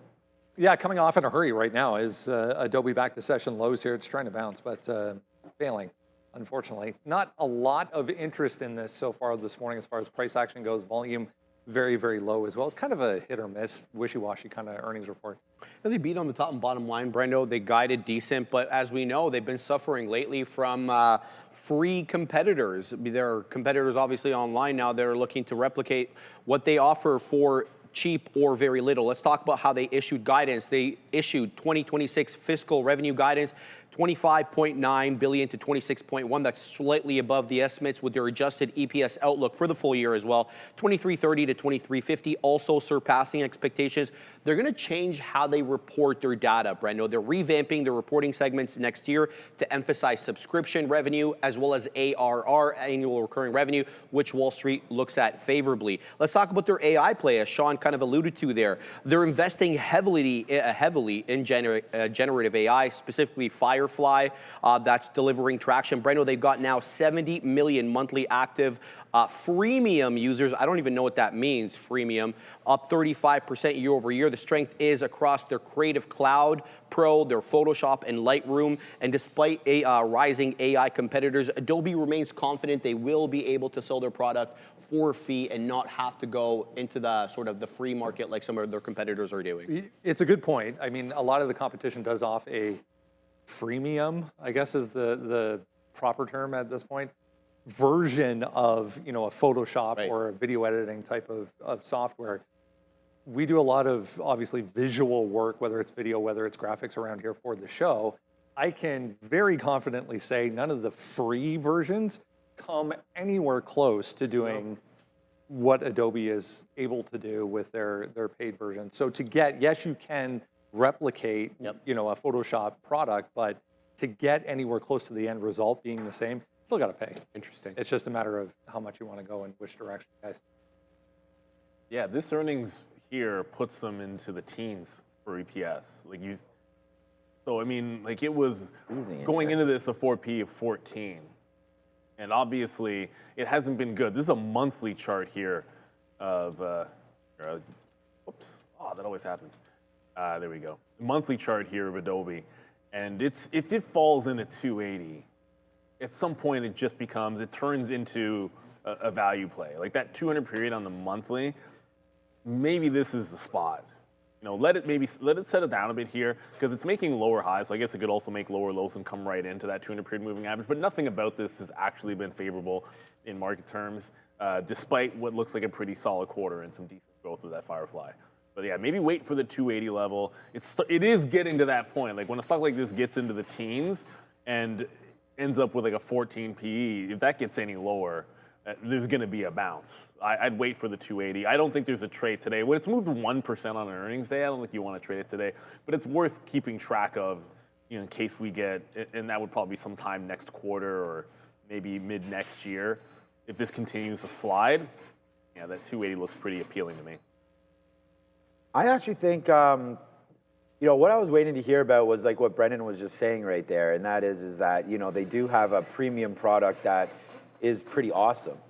And I just think that for people that are in the know, and I'm not one of them, that are creating content and that are actually using the software, they will pay for a better quality product. I mean, it's why Apple can charge more. It's why, the premium cars charge what they charge. And it's when you have a better product, people will pay more for it. It's just what happens in fashion. So I mean, for Adobe to get more productive and to get more creative and to use their suite a little easier. And again, I'm not a user. I'm just going by what the market or what Brendan was mentioning there, what I think the market is saying, and that is that if this is what's going to happen on their earnings call, only down 1%, I actually think it's a buy right here at the 50-period moving average. Let's just wait for better news to come. I mean, they tried to buy Figma, not allowed. Fine, they move on that, right? And so as long as their daily active users and premium or freemium members keep on happening, thing is, once you sort of rope them into the free version, that's potentially when you can start upselling and figuring out longer term clients. And again, it might not be Nano Banana and everything like that with Gemini. It might be good, but it's what does Adobe offer that's better? And so if that is the case and their suite does continue to improve, I could see them sort of catching, like Neil said, the valuation seems to be right. So I could see them catching some kind of a bid, and why not right here at 335? Get all this garbage out of here and then just go long from here. So yeah, I would think actually Adobe's probably upside today, but definitely not where my focus is, not a name that we generally trade, unless there was something that was maybe like They could actually also split. I feel like this would trade so much better as like a $30 or $40 name. But anyways, that's A lot Adobe. of stocks like that. Yeah, that's. I think. I mean, imagine Coinbase a $20 name. How much that would move as well if that went 10 to 1. But okay, let's go back over to the desk. We have a couple more events to talk about here today, and of course I use the word event because I just see it there on the screen. Otherwise, I would have never said it. But a couple more stories, a couple more headlines, and I actually put Rivian on here based on the discussion that we had around 8 a.m. So you got to join us every single day around 8 a.m. and you'll get some of these ideas before they hit the street. So let's go back over and see what this Rivian event is all about. Real quick first, this is when this OpenAI tug of war can get maybe a little bit interesting. Disney, just further on this OpenAI tie-up, again, Disney going to invest $1 billion in equity specifically into OpenAI, but they've also now sent a cease and desist to Google. Oh. So they do the tie-up with OpenAI and ChatGPT, give Sora the rights to their catalog of characters for video generation, and then they say, Gemini, can't do it anymore. That makes sense, Brendo. Yeah. I just pulled up Google here. It's not doing anything on that, but interesting for Disney. Still a little bit volatile on that. But yeah, let's talk about Rivian. Coming up 12 o'clock Eastern, 9 a.m. on the Western Coast. Is that right? West Coast, I guess. We're going to get this AI event for Rivian today. Not doing anything right now, but could be interesting. Yeah, definitely. We're going to be all ears on that. We'll cover that for you on the midday show. We'll have Adara here. She'll have that all ready to go. So guys, first autonomous and AI day by the company. Look, they're trying to push the narrative. We're not just an EV maker now. We're transitioning into the world of AI, but the shares remain down, Brendo, sadly, 80% from their IPO highs. The event is going to showcase the following, Randy. Computing power behind the new R2 SUV. I know we're all waiting for that. Rivian's own autonomy platform, as well as a data flywheel concepts for continuous fleet learning. That should be quite interesting, kind of machine learning on wheels. Morgan Stanley sadly did downgrade Rivian earlier in the week, citing it to underweight, but they also did the same for Tesla. Barclays says Rivian must prove why it deserves to be considered a serious AV, autonomous vehicle competitor. Analysts expect Rivian to outline the following in the AI day. The timelines for level 3 capabilities, as well as in-house sensor fusion and large-scale model training. And we know RJ Scaringe is a fan of LiDAR. He's not opposed to LiDAR, much like Elon Musk with the camera-only system. I'm all ears, Brendo. We are still in the process of working on a solution for this, but at some point, I would love to have that presentation happening on the show. Fantastic. In between on the big screen. So it's coming. Just be patient. It's coming. But it would be great to have, even the Fed yesterday, absolutely, having the press conference up there Fantastic. too would be great. But Randy, the chart still looks great here for Rivian. We'll see what happens around 12:30 today. Well, what was the news? It's 12. Well, it doesn't really matter. You're going to get the entire morning session of Rivian, essentially now waiting for that news. So for myself, like if there's ever like a news event or like Apple has a release or whatnot, typically don't want to be looking at it until like after. But it's that 19 level. That's we've talked about this before. At the opening of the show, like the 19 for potential breakout. I just feel whenever you have an event, the first time you test this level on an event or any type of a hype moment, I tend to think like sell off of that space. So if it does pump after 12 o'clock, I just look for 19 for like a quick mean reversion.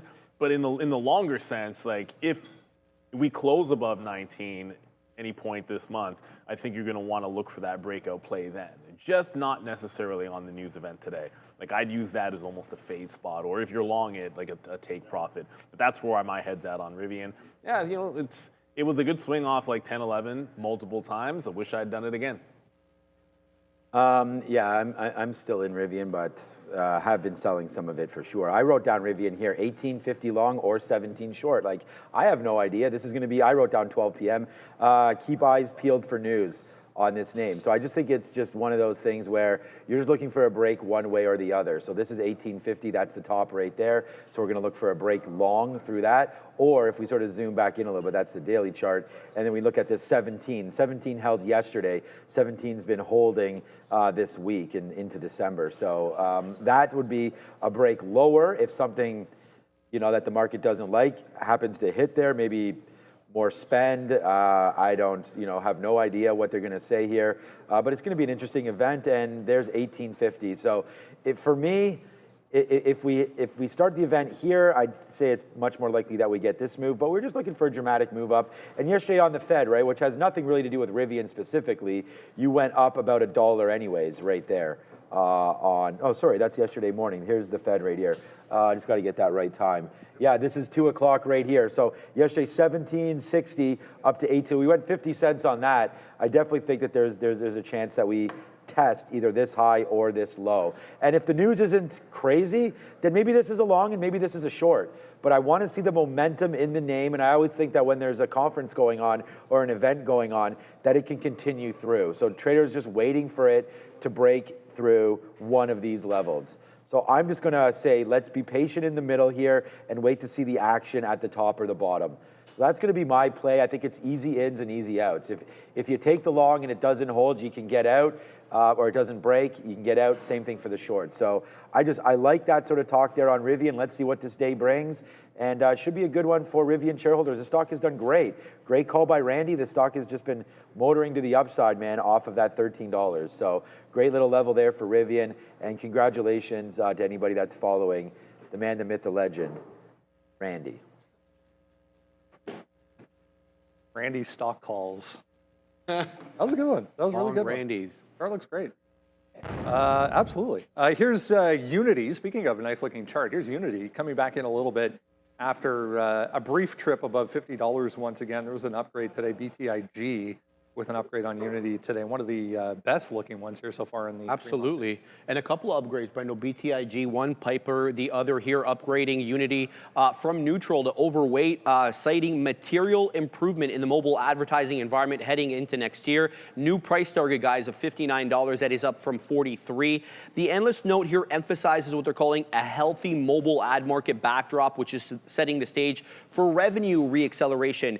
Unity's vector ad business, Brendo, that's what they're talking about. It's delivered 15% quarter-over-quarter growth, and that has happened now 2 straight quarters in a row. Piper highlighting that vector is scaling at double-digit growth rates when the firm expects this momentum to continue as mobile CPMs recover and performance-based ad budgets normalize. Otherwise, more ad dollars next year. That should be beneficial to some of the other ad names as well, Meta, Google, et cetera. Yeah, we'll see if this holds here this morning. As I mentioned yesterday, briefly above 50. Here we are, guys, gapping right through it today.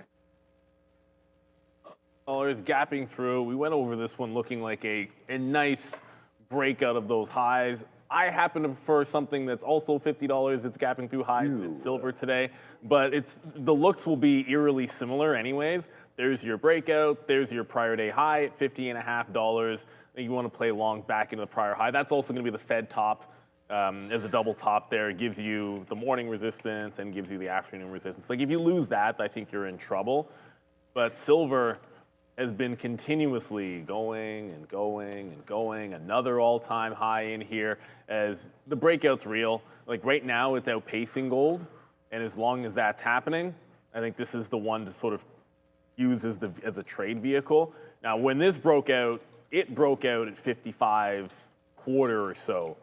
So I don't know that we're going to be able to get that kind of a level. Seems a little bit unrealistic to me to be able to see that. But if you go back into prior highs, you do have 56. Look, if you completely fall apart, I suppose that's possible. But you got 56 in here. You also have the chance that we can maybe hold. If you just break away 57, then VWAP's going to be where I would want to play. But in and around this chop range in the afternoon, but 55.9 to 56.15. That's why I say 56. As long as silver is holding there, I think you got to be a bit patient with it. Sometimes it'll trend down, and you want to take a trend break. It didn't really break trend until 10:30 yesterday, and at that point gave you a nice run. But it was a bigger run in the afternoon. Silver is my play, but Unity looks fantastic on a daily. Look at right now the dollar, the U.S. dollar getting weaker and weaker and weaker as we go. I mean, this is the DXY, the U.S. dollar index, just getting pummeled right now. You know, so this is just a 1 hour chart, so take that for what it's worth. But yeah, dollar does not like that move yesterday. Quantitative easing, we talked about that coming through again. So that puts my highlight and sort of my focus. I mean, as Neil brought it up with silver, hi ho, silver and gold right now seems to be what's good. Watch out for 390 break right here on GLD, right? And so we're getting really close to that level. This is just GLD. I mean, spot gold is more what you're trying to watch out for. So I'm not necessarily looking at specific prices here. It's not like it's breaking out. We'd have to break out through 405 to get to the all-time high. So what is the price on GLD and spot? I'm not sure what spot's at right now, but this right there is 393. So if we can get above sort of December highs right there, I think we continue to run, and I think we run today anyways, and that's 390. So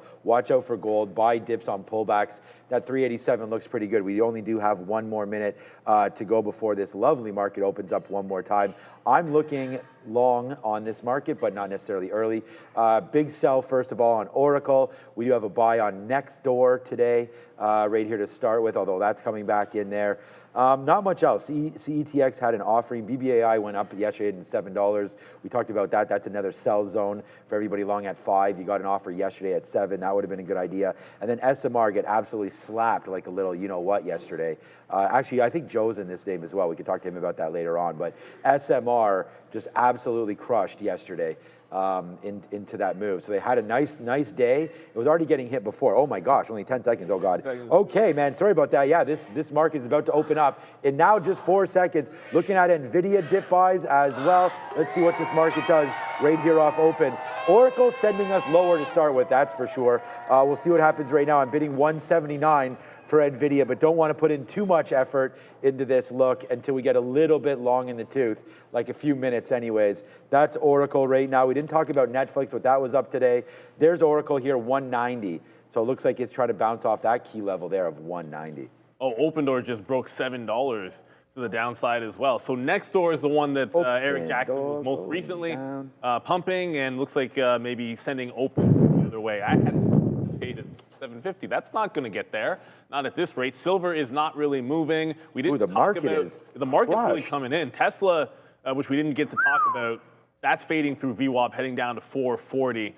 Ooh, what do we like for some dip buys? I thought it was going to be silver, but that's not even. Okay, that's not moving at all. Good sign because the market's coming down and it's not really doing anything. But obviously, I want to be patient with this. I won't be buying any tops here for sure. Let me double check what Intel is doing as well. Yeah, so I like Apple right here. We'll dip by a little bit into Apple. I'm not. I don't want to buy a lot right now. We have a quarter right here of our position that we're looking to take in general. If this comes down to 278, this was another one that's on the sticky note there today, just to see if we can hold this 278 level. It was good yesterday. Let's see if it holds it there today. We're looking to get longer as well. 278 quarters would be my first dip buy averaging into this one. I'm actually going to cancel. I was sitting on Nvidia bid right now. Nvidia's coming in as well. We've got to let this market settle down. They don't like it. Nvidia 179 was something interesting. I've sort of hitched my wagon right now to Apple, but you know, we didn't even talk about CoreWeave today. CoreWeave's down 8% right now and going lower right now. Yeah, down there it is, 8% on Oracle. Yeah, so if Oracle catches a bounce, definitely we could get something in this market. But there goes Oracle, man, down 16% right now, down into 188. So far, so good on this play though. Apple's starting to go back upside. Let's see if that can work. Too bad again we don't have more shares, but you know, we were waiting for a little lower on that one, so maybe we get it. Nvidia having a problem as well. That's a nice downside push there. But there it goes, man. And we do it, and we're doing it again. There it is right now. Boom. 50 cents quick time, quick as you like there on Apple. So far so good there. Let's see what happens, man. Looking for that Nvidia dip, I guess. Yeah, I mean, everything is dipping. Like even iRobot, which was super strong all morning long, that just lost a bid. So if you can forget about, at least for now, you can forget about that breakout on the daily for iRobot, which would have been not $6.10 is what we're looking at. Silver's still not. I still feel like silver, I should be patient with it to buy the dip, but it just does not want to dip. It might actually end up breaking it out. But Opendoor, on the other hand, if we never regain this $7 level, that's been massive support. So I would have liked it at $7.50. But I'm going to try to pop in here in front of $7 and just kind of give it to the local high. So nibble in here at 95 and then try to get 705. Was that BTC? Yeah, halted BTTC. Black Titan just halted. Yes. Downside, unfortunately. So, yeah, halted at 8, tap at 750. If you're looking at BTTC, it is headed downside, still up 140%, obviously. Treasury was the story. They didn't say what kind of treasury. They just said crypto treasury. Yeah, there was some sort of a pill or something. I don't know what it was. Whatever. It wasn't very specific. I clearly was talking about having no idea what that was talking about there. Okay, so this comes into 179. We're not going to hold this very much now. Nvidia does come in. We're long at 179.20s. That's fine by me, man. It's a flat trade. There it is. We got some out at 30 there on a little bit of a move higher, but I'm not sure what we're going to do here. If this breaks 178.75, we're gone. We just wanted to try it, right? This is how you get those trades early, but we don't want to fight. There it is. So bye-bye. See you later for Nvidia there. I'm not feeling confident enough to reverse this trade. So I don't necessarily want to go short here on Nvidia. If anything, maybe we buy a break of 179 back up to the upside, but let it, oh, here it goes. Try to let it settle down just a little bit right now, Nvidia. So we'll go 0 for 1 on that. We just tried 179.20s, quick little 50 cent or 40 cent hit on that one. A little bit less than that anyways. But yeah, not a good trade there. As there goes Nvidia breaking lower. I still like the long. It's just a matter of where and when. And until we get Oracle to finally slow its horses a little bit here. I don't think that's happening yet. Yeah. Well, I mean, we were saying like fade it back to VWAP. So now VWAP is like, It's this starting. is just like starting to get going here a little bit. But Nvidia is still hitting the skids here a little bit, down to 178 right now. So it's a good thing. This is what we talked about, like what we're doing differently or what I'm doing differently. And that is just getting out of stocks that we're wrong on and not worrying about the ultimate bottom and then trying to pick it up if it gets into there. But now 178. Look, the long there, not right so far. Apple trying to hold out. Futures coming back in. This is getting pretty nasty right now. We just bought some 278s though here on Apple. Yeah, I mean, Apple's typically been okay whenever we're rotating. Yeah. Out of tech, not tech, out of AI, because Apple's not doing all that crazy spend. I'll show you guys Oracle in a second, but was able to nibble in front of VWAP here on Open Door. So it's if you're looking at it, next door is the one that's actually going to the upside, or at least it was last I checked. So Open Door loses 7. I want to short it into some of those lows, but it is NXDR that Eric Jackson has been pumping recently. This one going up and breaking high. So I just kind of feel like, well, one going up, one going down, as people forget about Open Door. And then, of course, if we're getting less rate cuts, I like that as a bit of a play. Yeah, silver is not dipping. If I want to be long this, it's actually holding really well in this market. So I'm going to take a shot with a tight stop at VWAP. And then if we lose that, then I can wait for this little gap fill into prior highs. Holding up really well in this down move. So if it breaks out, I don't want to be taking a 57 break. I'd rather be long going into it. Yeah, we just sort of layered in a little bit here into Apple because it did come into our level there, so we can, definitely have a watch there. I just tried to get, I was at 45s there. It literally went to 43. I thought we were going to get out, and I was like, okay, we'll take a little bit of profit there, but no, not yet, says the profit man. You cannot get any shares here out. But here comes Apple just fading right back in again. It just tried to bump and did not. We'll buy some more 278s, but if this breaks 277 quarters, 3 quarters, 277.75, which it might do right here, then we're going to get out. I mean, it doesn't seem to be too much of a bid holding here on the Nasdaq at all. So, Powell came yesterday, tried to sort of save the day a little bit, and it doesn't look like right here it's going to happen for me again. So the short is what's been printing here today, that is for sure. So just be careful with what you guys are doing here. If you're going the longs, have your outs. We just talked about, my earpiece just died for some reason. We just talked about what we're doing right now, and that is on Apple, trying to go long, but we're very close to this breaking out downside as well. Nvidia looks like it might be catching a bid right now. So I don't know. That bottom there, 178. Maybe we can see if that comes into play again there for Nvidia. But yeah, things going lower, man. Instead of maybe trying to catch bottoms, why don't we try to hit tops and go short? There goes the break on Apple as well. So downside here. I mean, on Apple, kind of fine with it because we did break our 278 and we had 278, so I'm fine with it. But yeah, downside pressure, we might as well get away from this and then maybe just switch our whole thesis and start to go short. We're down 1% there. I just thought yesterday the reaction to the Fed was fine. But yeah, Bitcoin holding out as well. So I don't know. I still think this market goes 90, back up. But it's still at 90. That's the sort of thing. Like Bitcoin, I think the support might be better at 89 than 90 on Bitcoin. We'll see about that. But Open just tucked underneath for a second. Open Door, that is, underneath VWAP, was able to get some out. But it's now approaching that prior low from the aftermarket. And well, the end of the day yesterday. If that takes out 7, then I want no part of it. Still haven't been able to get a dip in silver at all. And I realize we didn't talk about Netflix, but a lot of people mentioning it. I don't know if it's bottomed or not, but the market was going down and Netflix didn't really break yesterday's low. So maybe Netflix is bottoming out a little bit here. And worth mentioning, Warner Brothers is still trading like 30 is real. It's just, you know, like the $30 offer has not been accepted by the board, but you know, if Netflix doesn't come out with a higher bid, this is priced really high. If they decide they're not going to upbid, and this isn't the bidding war, whatever, it is what it is. I'm skeptical they're going to raise their bid, and I'm hoping that they don't, to be honest with you. Yeah, Tesla. I'm excited for it too, but yeah, I don't know what to think at the end of the day about it. So. I think I'm just hoping as a shareholder that they don't up their bid, because I think that's a little reckless on their part, but that's just me. Sometimes you get greedy as a shareholder. Oracle's at VWAP right now. If Oracle breaks out VWAP, you got to feel a little bit better about some of the AI names here. So yeah, actually a good bounce. Oracle wasn't doing well off the open, but it just caught a bid 186, up about $4. This would be actually a textbook SSR bounce that you just got here on Oracle. So that's looking pretty good. Really, silver did that much this afternoon and is flat out not moving this morning? Crazy. Yeah, we're. I did get back into Apple against that low there. I'm just going to see if it holds 25s. I don't know if it's going to, though. I thought maybe the market was trying to go there. We did get a little bit of a spike. I want to go long on Apple because it was positive in the pre-market, and I just think people are selling it out, get a little bit of money out of Apple, and then if this market can catch a bid, I think we go back upside, but we're long right here at 68 again.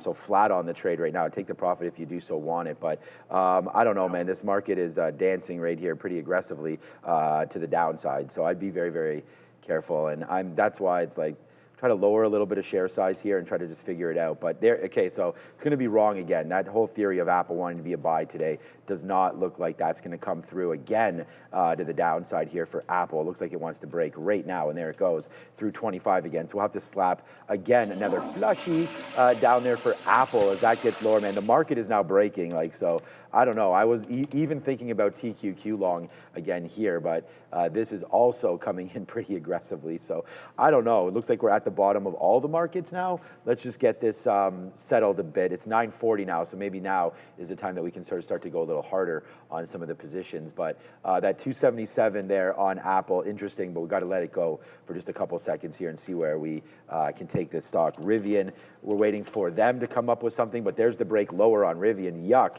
There's our 17 break, but we didn't want that until the day. We got like 2 hours. Yeah, so that's a break that 2 hours, doesn't really make any sense right now for me. But yeah, let's just stick on some of these stocks. Nvidia, another leg lower. So good out on it for us, obviously, there. And we were saying that we didn't really feel like going short. Maybe we should have. There goes Nvidia breaking 178 178. That's been a very good level, man, for NVDA. We talked about that. So would love to hit this long. It's just I don't think it's there yet. Just nice rebound there off of 178 flat. Maybe it is after all. Yeah, so I mean, the market's coming down in. So for the first time, silver did dip into the volume-weighted average price. So took the first shot at it. You can kind of, sorry about this wick. That's like a dark pool data dump. So this support here is at about 56.6. Oh, position was not working. Sorry, guys. I didn't even realize. But I am in silver in front of VWAP. I'm going to put the out to give it more room to 56.6, which is that little support in there. The next fill I get, obviously, it should refresh. And then I'm still in open door off that 7. Bye. So it's holding right at VWAP, but there's your prior low at $7. The other thing about open door is this is the 7 support the last couple of days. And I got to put I'm going to put my executions back on here so you guys can see, because I took them off to show you the charts yesterday. So put them back on. So underneath 7, I like the short. Silver, we're into the long. But I think it's Oracle bouncing that could give this market some juice. So right now, look at the bottoming tail candle here on Oracle. Yeah, that looks like it'll play. Like I might have said I liked Nvidia short, but I liked Nvidia short at $182.50. What I'm looking for now is if Oracle breaks through VWAP, what do I like to the long that isn't silver? My first thought was Intel 39.5. I actually like that level from yesterday. Like, look at that huge reversal on Intel, and then it had support at 39.5. I only know it because I was short that level, and it wouldn't really go more than like 20 cents or so. So I'm going to look for a mean reversion on Intel while watching Oracle. I don't want Oracle breaking lows, and then I'm trying to fight it. Yeah, we actually got right back into the long with Nvidia. We talked about it trying to hold out for that 178. So we got back into that long again, and now we're going to see how high it wants to fly from here, Nvidia. So there's our 178. Look, we tried it at 179. It did not hit. So we'll try it again right now and see if it does hit. And right now it is hitting. So far so good on that rebound there for sure. So let's get upside again. I'm looking for 80s right here, right now on NVDA. My Bluetooth just keeps on cracking out here, Andre, so I'm gonna have to check that out a little bit later. So I do not have Bluetooth right now. Okay, so Nvidia, good call there. All right, the other name that we're looking at today is Apple. Apple just whoops. Ciao, I don't know what's going on there, but down goes Apple, that's for sure. Very, very aggressively, thankfully. We only tried that twice, but still twice is probably too many times here. We are now net positive if we were to flatten out our trade on Nvidia, but I don't want to do that yet. And the other name, again, I want to check out some Palantir love. That was a name that was running yesterday pretty decently. Trying to find an area to buy this name now underneath everything right now. Break of VWAP 184 could get this name going. We're already into Nvidia, so I think a strong move higher in the overall AI space or the talk of AI would definitely help Palantir and Nvidia. So we'll stay long on one of those, and that's right now is Nvidia. Maybe it should be Palantir. Oracle, man, found a bottom, it looks like, right there, back up to VWAP, back up to the 50-period moving average. Watch out now, that 196, a decent break spot there for Oracle if it does want to get up there, and Nvidia fails at 179. So maybe that 179 is a spot there of obvious concern. So we'll get another piece out then if we can up there. We'll put a 178.80 marker, see if we can get that as it's just failed again at the top end of this trade. But yeah, Bitcoin's holding out okay now. It's not really doing anything. I don't think IBIT is the trade for now. You know, I feel like this has happened a few times before where like Bitcoin, even the metals sometimes, like they're just not moving as much, especially when they have a bullish day. It can be quiet early because like just now, like we bounced off VWAP on silver. It went 56.7 into 56.9 or so. I'm gonna go for the reload, but unless it breaks out this top, this is gonna be like a nothing burger open. And then I look over at IBIT as well. Not that these are the same thing, but getting kind of the same pattern. Like yeah, it's going up, but like so ever slowly to the upside on Bitcoin. Open door. This is still trying to get back into the downside. If it gets to 680.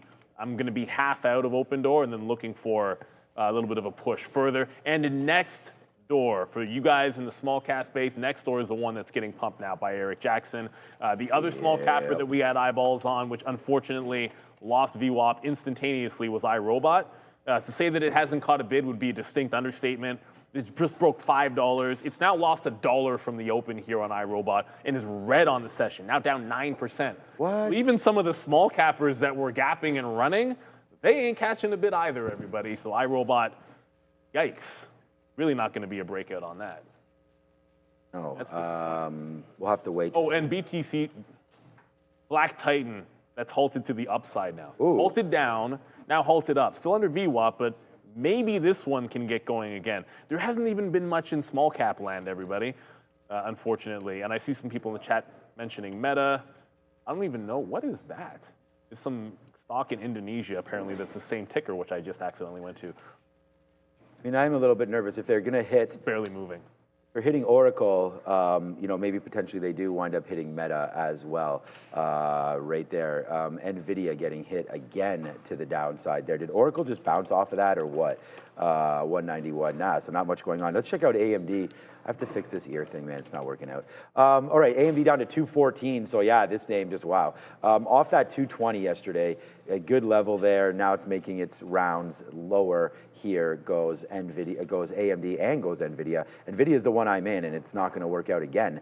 Right there, down in through 178. So we got to find something. We did have a downgrade on PayPal, maybe. Just trying to find something with. Okay.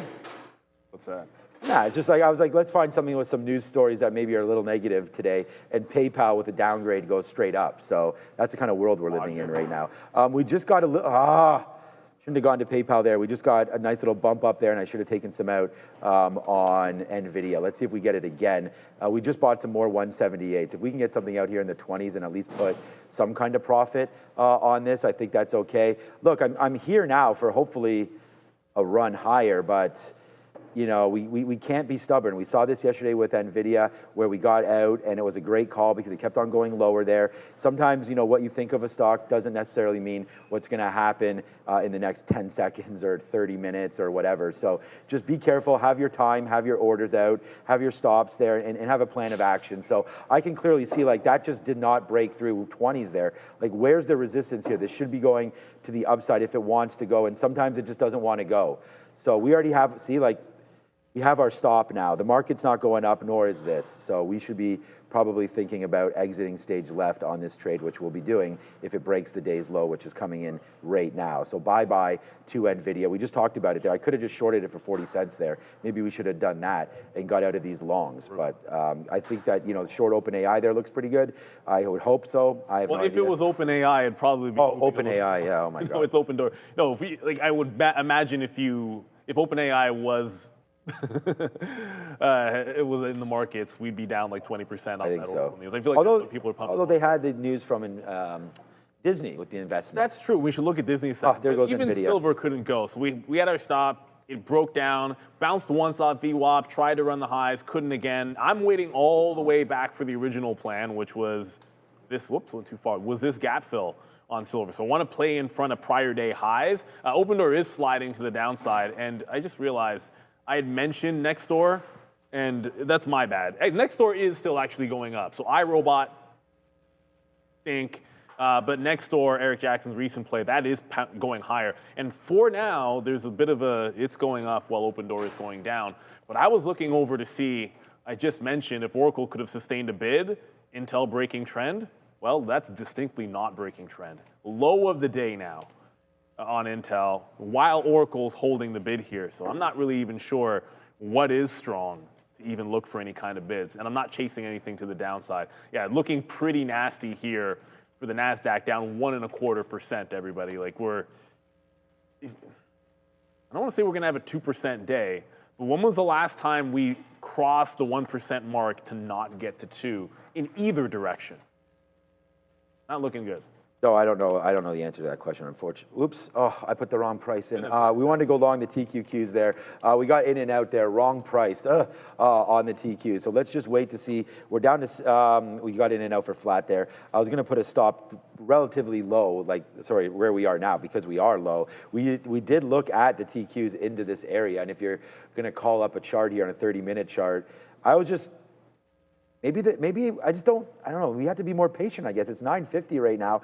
It's just a short, and I keep trying to find these longs right now. It looks like we might have just made a little bit of a bottom. We had already did a little bit of work on this, so let's try to buy some TQs here. We'll buy it right now off that low, and then just see if it does wind up holding. It's low right now, 42s.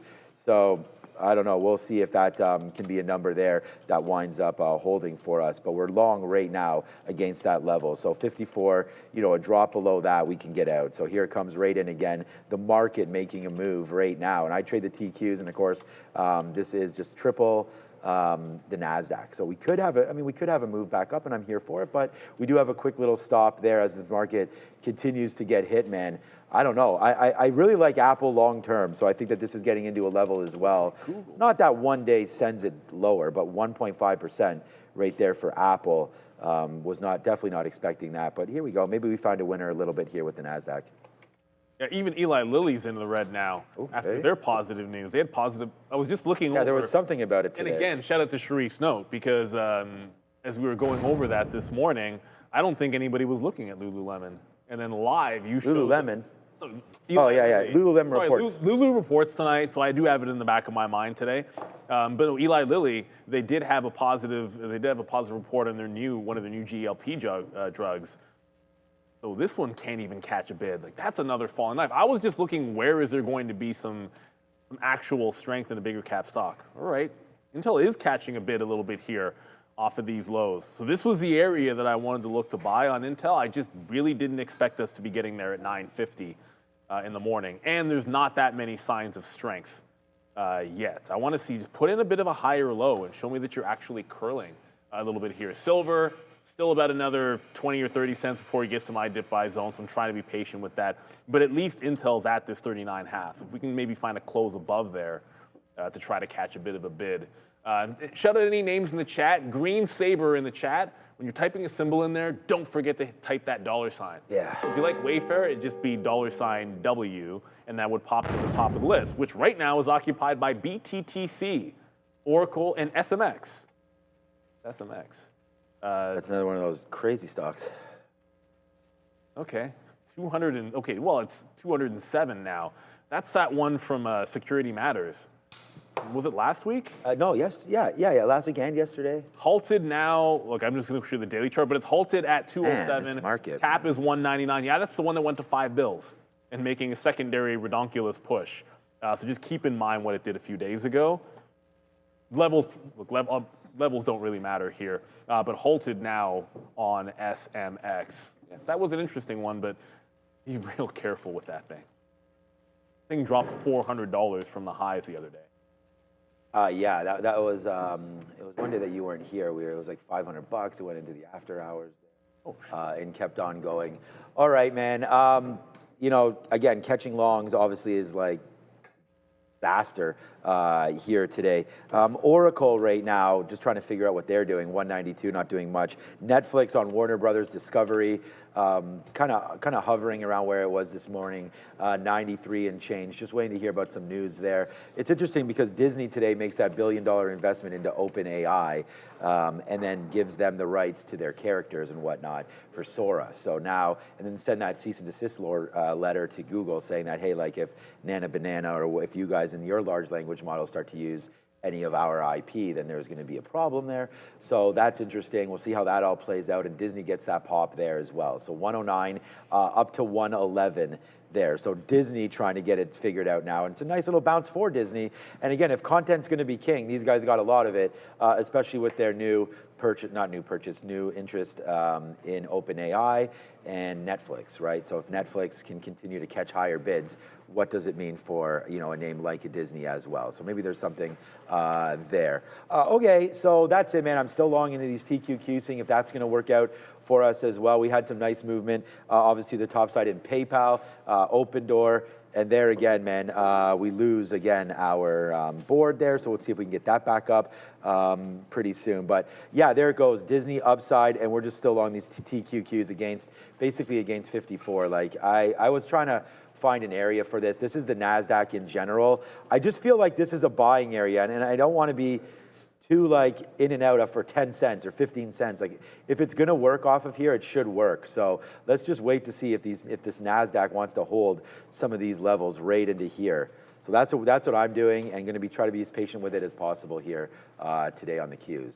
Yeah, I'm waiting for that overnight low to tag here, but I'm looking at two places, Intel and silver, to get back into it. Intel's trying to hold C, but it can't do it. It can't close above 39.5. On short. Just let me drag it across. Yeah, so it won't close above this 39.5. We did get a super chat from Mr. Westermeyer. I see you in there in a quick second. I'm just going to mention that silver is bouncing ahead of schedule. So it's not above VWAP or anything. If it gets above VWAP, I'll probably take another shot at it above the volume weighted average price. I don't mind it having relative strength to the market. I think that actually holds some logical sense. So that's one name that I still think can work to the long side, and I'm going to find, I know we just saw that super chat there. There you go. Thank you, Daniel. You forgot about a CETX order, and it failed at 326. Hold on a second. Yeah, 366. Well, first what of all, is the price of it right now? Oh, snap. That came all the way back? Oh, yeah, okay. I can see why you wouldn't have expected that to fill. So you were probably trying to get it in the pre-market and then got filled at 366. I mean, the good news is it's trying to bounce here. You're not like I've done this before. I've forgotten orders out there and left them, and then you get filled. Sometimes I'll get filled like the afternoon and like, oh, shoot, I had an order at that price. But the good news is you're still trying to hold on to yesterday's low, and maybe you got support at $3. But just do the best you can with it. Like once you're in position, you're in position. Like you can't rewind time. You can either punch out right away and say, I don't want it, or you can manage the position and just manage your risk. That's all you can do at this point. So you kind of buckle up. There was a trainer back in the day who used to like punch trainees into position and say, okay, now trade this position. Read the tape. You weren't monitoring this stock. Now trade this. What would you do? And it's a good exercise. And in sim mode, of course. No, of course in sim mode. Yeah, you wouldn't do that in live. Okay. You literally can't do that. It's like No, of course not. Yeah, it was just letting people know that. Yeah, that's actually pretty good, right? Like throw them into the fire and see what winds up happening. Hey, you haven't been looking at Apple today? Here, I'm going to punch you in a long into Apple. Your job is to manage what to do with it in the next like 15 minutes. Yeah, Ozan, like I wish I could kindly fix this market. I can't do anything right now. We actually just got right back to flat on our Qs position and didn't take anything out. So I'm trying to see if this can get back up to the upside. I do realize we just stopped at 30 though, so I'll put an offer there to get out of 10% or so, because I don't mind dip buying it if it just hangs around here, but we want to be able to see if the Nasdaq can bounce. And I just showed you like these is kind of the bouncing areas. So I don't even know where I'm going to get out. I mean, we are over exposed to the longs today. I mean, we had the long Nvidia, we had the long in Apple, both were wrong. And we started the show with like thinking longs. So I just tried to stick with what I thought, but the market came in and absolutely like ran those trades over. So I don't know. I mean, at least we were able to get out of Apple. Like this is just, I get just a wrong call. Like Apple was up in the pre-market, and that's the only note that I put on here was like Apple strong in the pre-market. Like, you know, if the market's going to go up, then I like this Apple long. But then when the market did this, it could have been easy to get away from it, and we did. We did. We lost on it, but we got away from it. So that was good, and there it goes to the downside. I'm not getting away from Nvidia here, the market, and that's just. I think it's at a decent level. Yeah, I know we got to go to Adara. So, all right, let's go back over to Adara. It's 10 o'clock. Maybe this market can finally catch a bid, but it's not looking like it. Let's indeed find out if the market does have a bid within it. In 5 seconds, we're getting the U.S. Wholesale inventories month over month for September. Again, more delayed data. 0.1% was the forecast. And what print did we get? I'm not seeing it come through. If I get that, I'll let you know. But again, we did get some data this morning. Higher than expected initial jobless claims. So 236,000 initial jobless claims at 8:30 versus that forecast of 220,000. U.S. trade balance, though, a bit lower than expected. So interesting numbers. But again, given the focus on employment data by the market, and especially by the Fed as of late, that higher than expected initial jobless claims number is worth watching. I also just saw the U.S. wholesale inventory print populate 0.5%. So it was higher here than the 0.1% expected. Wholesale sales lower than expected, negative 0.2% versus 0.4% positive expected. Nasdaq just pushing a little bit lower here, very much at low of days, and being led in a lot of ways by RCL. Now, Oracle, of course, with its Q2 2026 earnings report, this is the second time in a row that Oracle has missed revenue estimates, though again, massive growth here for RPO, remaining performance obligations, and still trying to grow that cloud infrastructure revenue. So again, as Oracle kind of changes its emphasis on its business, we do still see this, I guess right now, anyway, the suffering here with the revenue being a miss. Let's talk here about DIS as well. We know Disney was in focus with another kind of AI adjacent catalyst. Disney and Sora announcing a 3-year agreement, and Disney making a $1 billion equity investment in OpenAI. As part of this, Disney also reportedly sending a cease and desist letter to Google. Other earnings names that watch in addition to Oracle include Adobe, Synopsys, and OXM. And then tonight after the bell, we're going to get Costco, R8, Lululemon, and AVGO. Before we send you back to Sean and Neil, we're going to take a moment to thank our friends at Origenics. Millions of concussions, but zero approved therapies. Origenics, trading on the NYSE's OGEN, is advancing a new standard with its intranasal, brain-first approach to concussion treatment. With an $8.9 billion market on the horizon, Origenics is positioned to drive what comes next. See what's ahead. Book a meeting today. And make sure to like and subscribe as we send you back to the guys. Thank you very much, Adara. Just when I thought I was going to come right back to you guys saying bottoming tail candle on Intel, and it immediately is threatening to not be a bottoming tail candle on the 3-minute as it's still heading lower. If it can close the next about 30 seconds or so, this would be a bit of a trend break at that low. It's about 39.50 as well. Silver's heading back to VWAP, but again, like the first long didn't work, so I don't want to rush into the second one and just force it. Open Door just, well done, guys. It's looking great.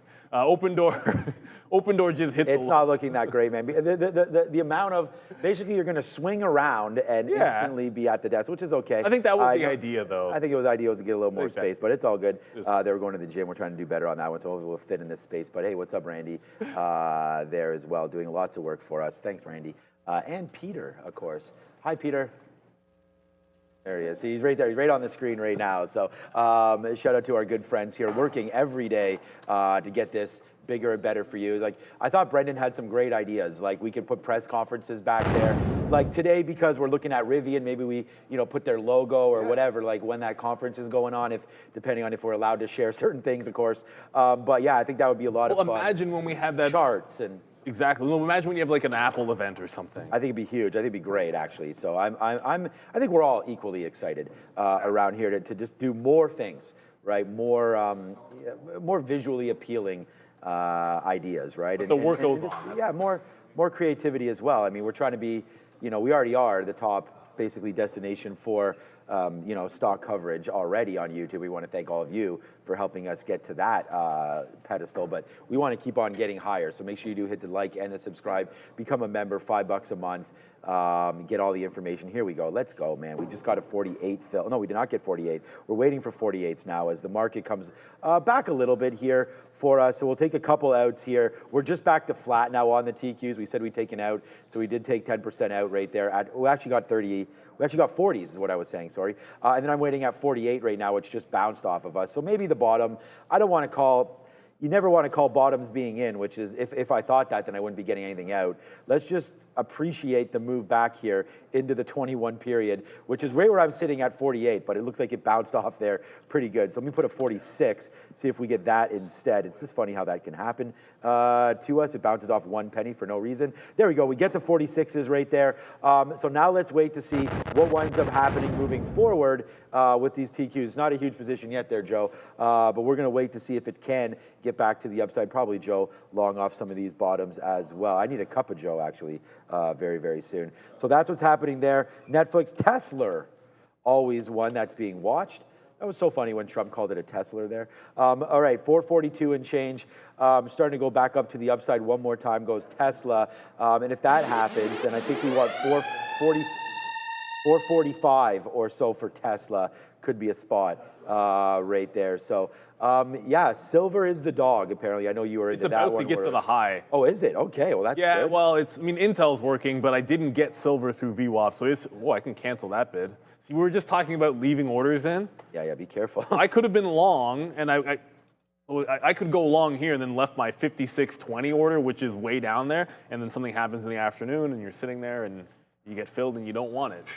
I'm trying to get it in front of VWAP, but I finally got that bottoming tail wick on Intel and then break of the prior bar, looking for the VWAP retracement. So get to VWAP, I'll hold a piece for maybe a push into like 39.9 or 40, but again, just sort of waiting for it to show you some kind of a bottoming pattern, a trend break, a bottoming tail at a support level, which is what we got, and then I'll go over to silver for you. Yeah, so this is as it was breaking back through VWAP. I went to get back in, didn't. As you can see, my order's still in there. If it dips, I'll take it. If we end up just breaking out the top, well, I guess I'm taking the breakout here on silver as it continues its strength. I haven't checked gold, to be honest with you. Really just been focusing on silver doing its own thing. It's bouncing, but silver has been stronger lately anyway, so gold bouncing, but nowhere near its high of the day. So yeah, market's starting to come back in here. Not the long that I wanted, but at least it's working for now in Intel. I'll take one more fill at VWAP, and then the next one in front of 39.9. We're getting a nice bounce right now, so we'll see if it continues to go right now. We'd be pretty happy. So let's just let me put another order here at like 68s, and then we can wait to see if the move is real, and we take out VWAP, which is back to 55. So we'll see if we can get something up in and around the 55 marker right now for TQs. But we are at 68 to get out of another piece. Right there, so let's keep on going there to the upside. Oh, you're in. Okay, this man is in. What a surprise there, Joe. Joe waits till I'm like completely dead and then buys it. No, just joking. No. But there it is, Joe. So you're long. Same thing, man. I'm long 54.10s with 10 cents risk off the lows. Bang, we hit we're at a 5-to-1 right now, 6-to-1 almost. Look at the volume on the bottom of the tail candle. Yes. Hey, yeah, man, that's what I was waiting for. I was like, let the market sell, let that capitulatory print come in, and then you can take a long. Bang, there's almost an 8-to-1 right there, Katina, man. Let's rock and roll. Yeah, man, now you're talking my kind of ratios over there, man. Yeah, wait for the bottom. Great job on Joe. And there it goes, man. So, I have the worst P&L name on the day, of course, but we also have the best. And there goes TQs right there back to the upside. So we said we were trying to to wait for this, man. We do that. And bye-bye for the TQs right now. So decent move higher right now. There it goes. So good. Thankfully, this is what's happening right now, because if that continued to go lower, man, we were in a little bit of a problem. So I'm glad that Joseph has that trade on right now. Neil's got open door short, Intel long. I've just got the TQQs here as we watch out for the Nasdaq. So hey, you're welcome, Silverado Blue. There, you're and there it goes, man. I can put it up there. You're just saying thank you so much for the help there on the TQs. And yeah, man, no problem at all. Like I said, it's going to be my best stock. And we just got into it a little bit early, but then we dumped off and waited. We zoomed out. We looked at the broader markets and thought we had maybe a chance. I'm waiting at 88. Maybe a chance for that to go. So there it is. We get our 88s. And yes, sir, the Bulls, Neil, are now running. Thank God. Hallelujah. We've made back half our day right there. That's what it's all about. And the Bulls are definitely running. We're at VWAP Nasdaq. Netflix is also breaking out, but it might be time to exit open door. I'm just going to show you guys here. If we break this trend, well, we're breaking the trend right now, kill this prior bar over VWAP, and I'll be out. It's about 95. If the market's going to go, you don't want to get caught in something which is potentially explosive. Silver has not dipped yet, hasn't broken that high of 57, so we just got to be patient. We're able to get into Intel at the right time. You end up with a lower high here, you could easily lose VWAP and be right back and then double bottom. So I don't want to jump in just because I want the long. If that's the move and then we consolidate, then I should be patient with it. Intel, I am holding on to a piece. And I look over at Nvidia. Not that Nvidia is the be-all, end-all, but when I watch Nvidia here, it's struggling to get to VWAP, which is not the end of the world, but in the back of my mind, I gotta respect that. If we lose VWAP here, I don't wanna hold this all the way back into break even. But I am targeting 39.9, and then it's essentially like a 1% move, which is what Intel tends to do on these reversions. So if we get that, then I'm all out of Intel, as Nvidia is now turning around, it looks like. Yeah, the market gets to VWAP and tries to come back in. Oh, one more thing, I mentioned Netflix. Maybe the bottom is in. Ooh. Maybe. Every day that they do not raise their bid is good, in my opinion, because it just decreases the probability that they will. I mean, they could still raise the bid. I think that's a positive sign for Netflix. I'm not calling the bottom yet, because I think you want to give it a week from when the other bid came in, at least. But Netflix looking pretty strong today, relatively. For a trade, I would want to see what Warner Brothers is doing, but I'm not really watching it. Yeah, I wouldn't be punching any breakouts.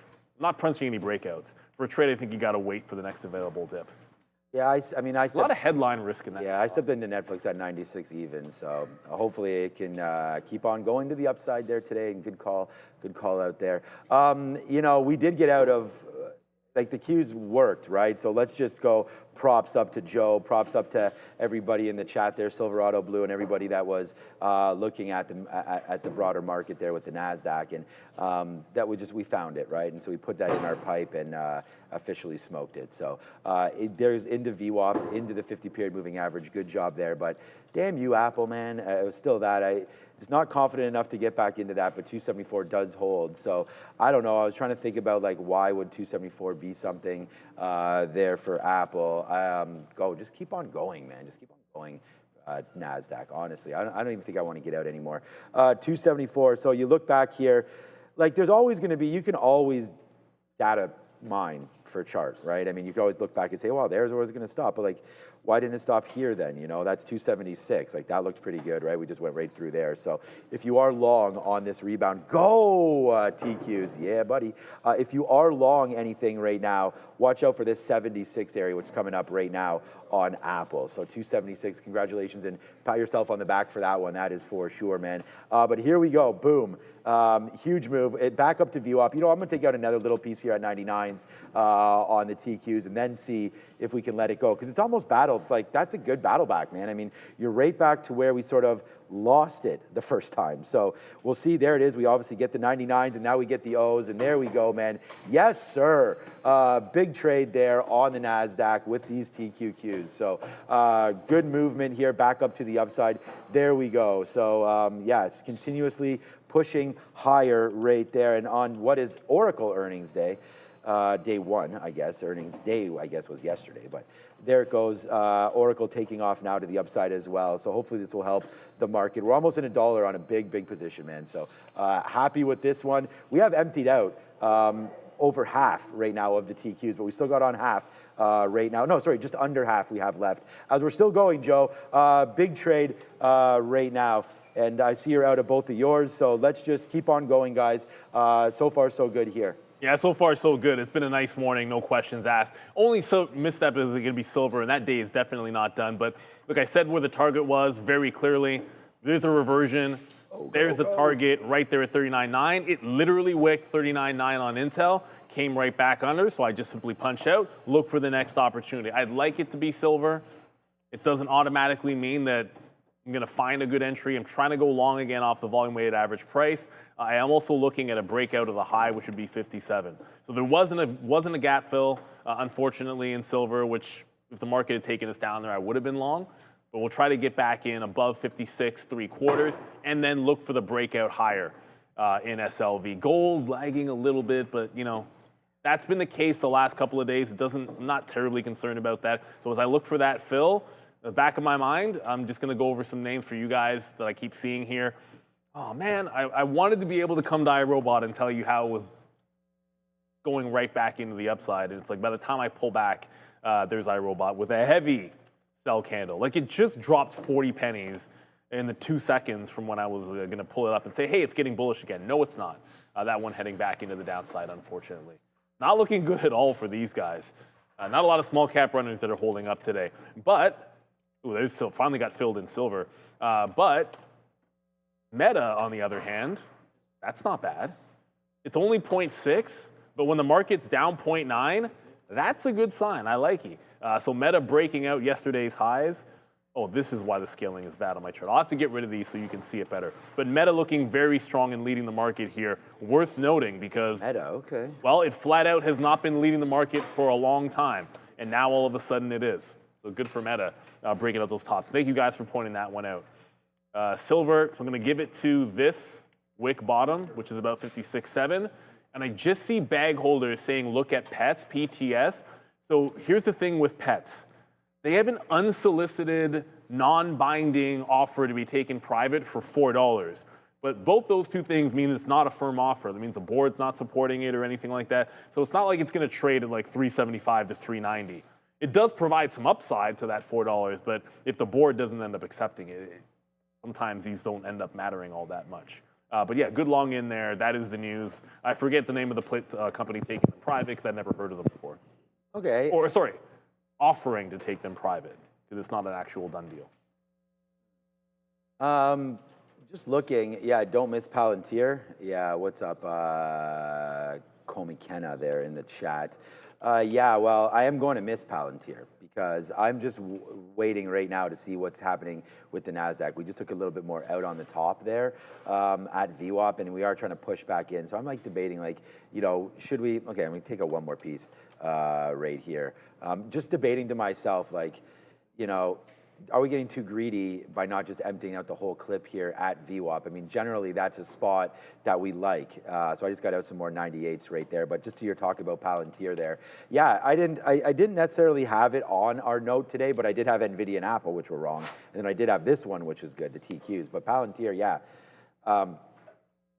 Great move, right? I mean, that 180 is an awesome level, and I wish I would have actually seen that one instead of the Qs. But we're okay. That's a great level there, 180. So yeah, thanks for bringing that out to our attention, and just fell right back into some of those levels that we had seen before. But not that any levels actually held. If I was going to do anything, it would have been having to wait for 179.50. So yeah, I think we probably would have bought 180 there, giving it like 80 cents or so to that break point there to the bottom. So I think that's definitely a good trade. Like, and this is what we're talking about. Joe mentioned, ratios and whatnot to come in, like, risking, I think it was 10 cents or 20 cents to make $1, whatever it happens to be. This would have been another good example right there where, it comes in and you have to like the long, at first, right? Or else you don't bother with it. But if you did think that Palantir had a chance, which we always do, then holding it against that 179.50 was definitely a play that would have given you some upside magic right there as well. Let's talk about magic. Like, first of all, We lost. The Raptors lost the NBA Cup to the Knicks. So did the Heat lost as well. So shout out to our guy over there. Mitch. What's his name? Mitch over there. So shout out to Mitch there. He lost. And then I was watching yesterday. I was like watching OKC. I turned that game on. Like this is a semifinal or quarterfinal game in the NBA Cup. These guys were winning 97-60 at the beginning of the fourth quarter or something like that. They're right now unstoppable. Shea has only played, I think, in 4 fourth quarters this year. They are literally unstoppable. I know, 25 games in, and my guy has played 4 fourth quarters. Like only stepped on the court 4 times. The Golden State, like I'm not saying they're, first of all, I do not think they are better than obviously the most epic team in NBA history, the Robin Bulls, the Jordan. Yeah, well, they don't. That's the greatest team ever. But this might be better than that Golden State team. Well, I mean, how they ripped off, like Kawhi Leonard, like, wow, that guy, like, really screwed over a lot of, the only team that I don't think he did screw over was us. I mean, San Antonio won with him as well. But how bad is that Kawhi Leonard trade's been? Hey, we got our ship. They gave up 5 firsts and Shea to get Paul, and then they had to go and get Paul George to make him happy. I don't know, man. Whatever, man.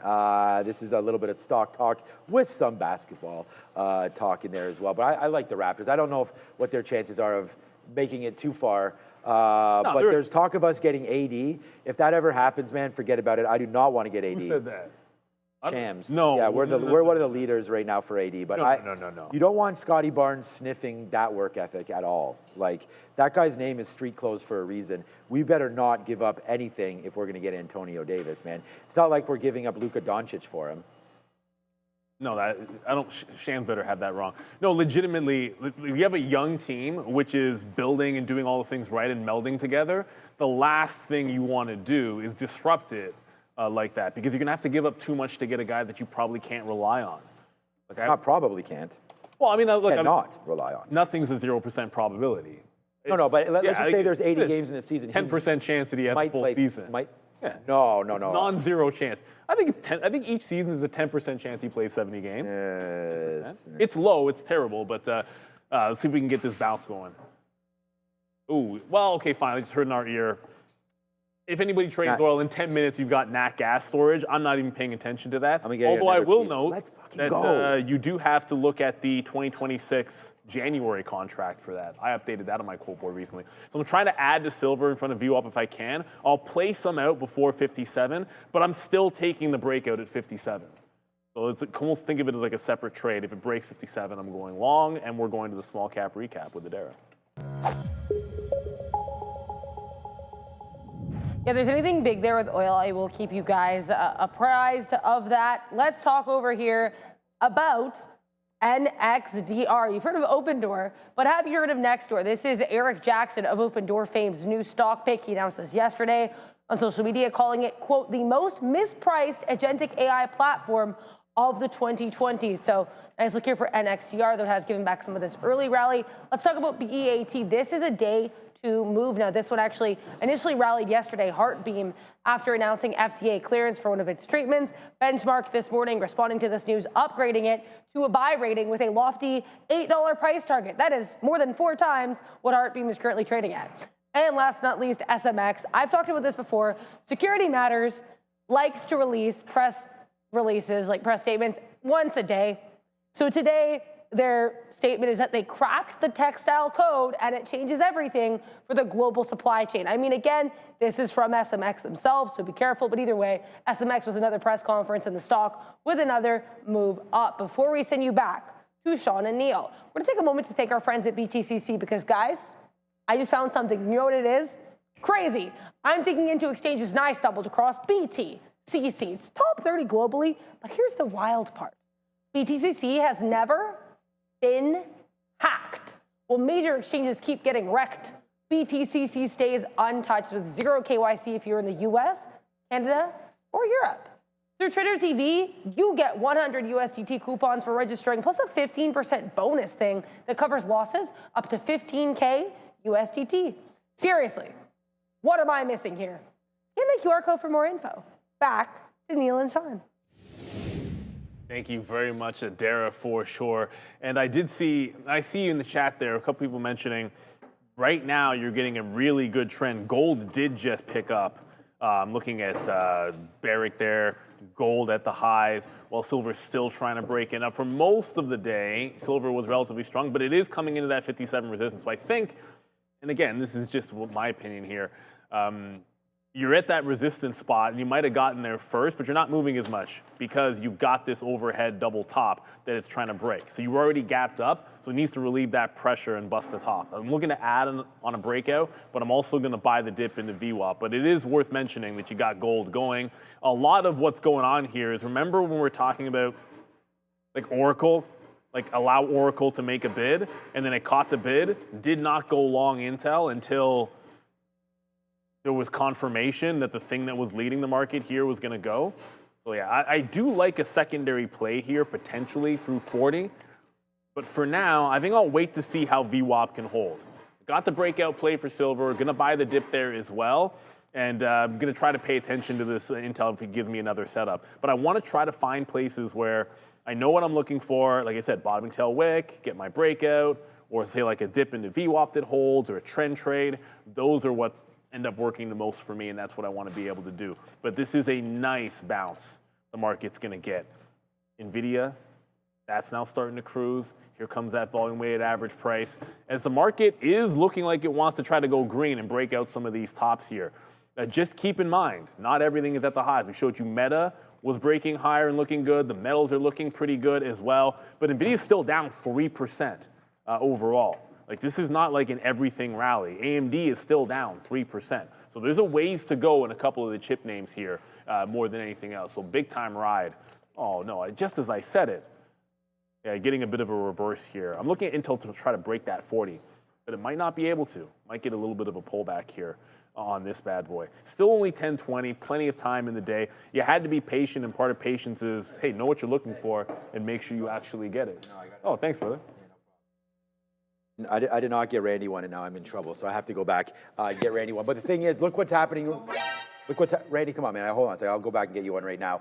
I am literally like, we could pay for the espresso machine here. Let me just get this out right here.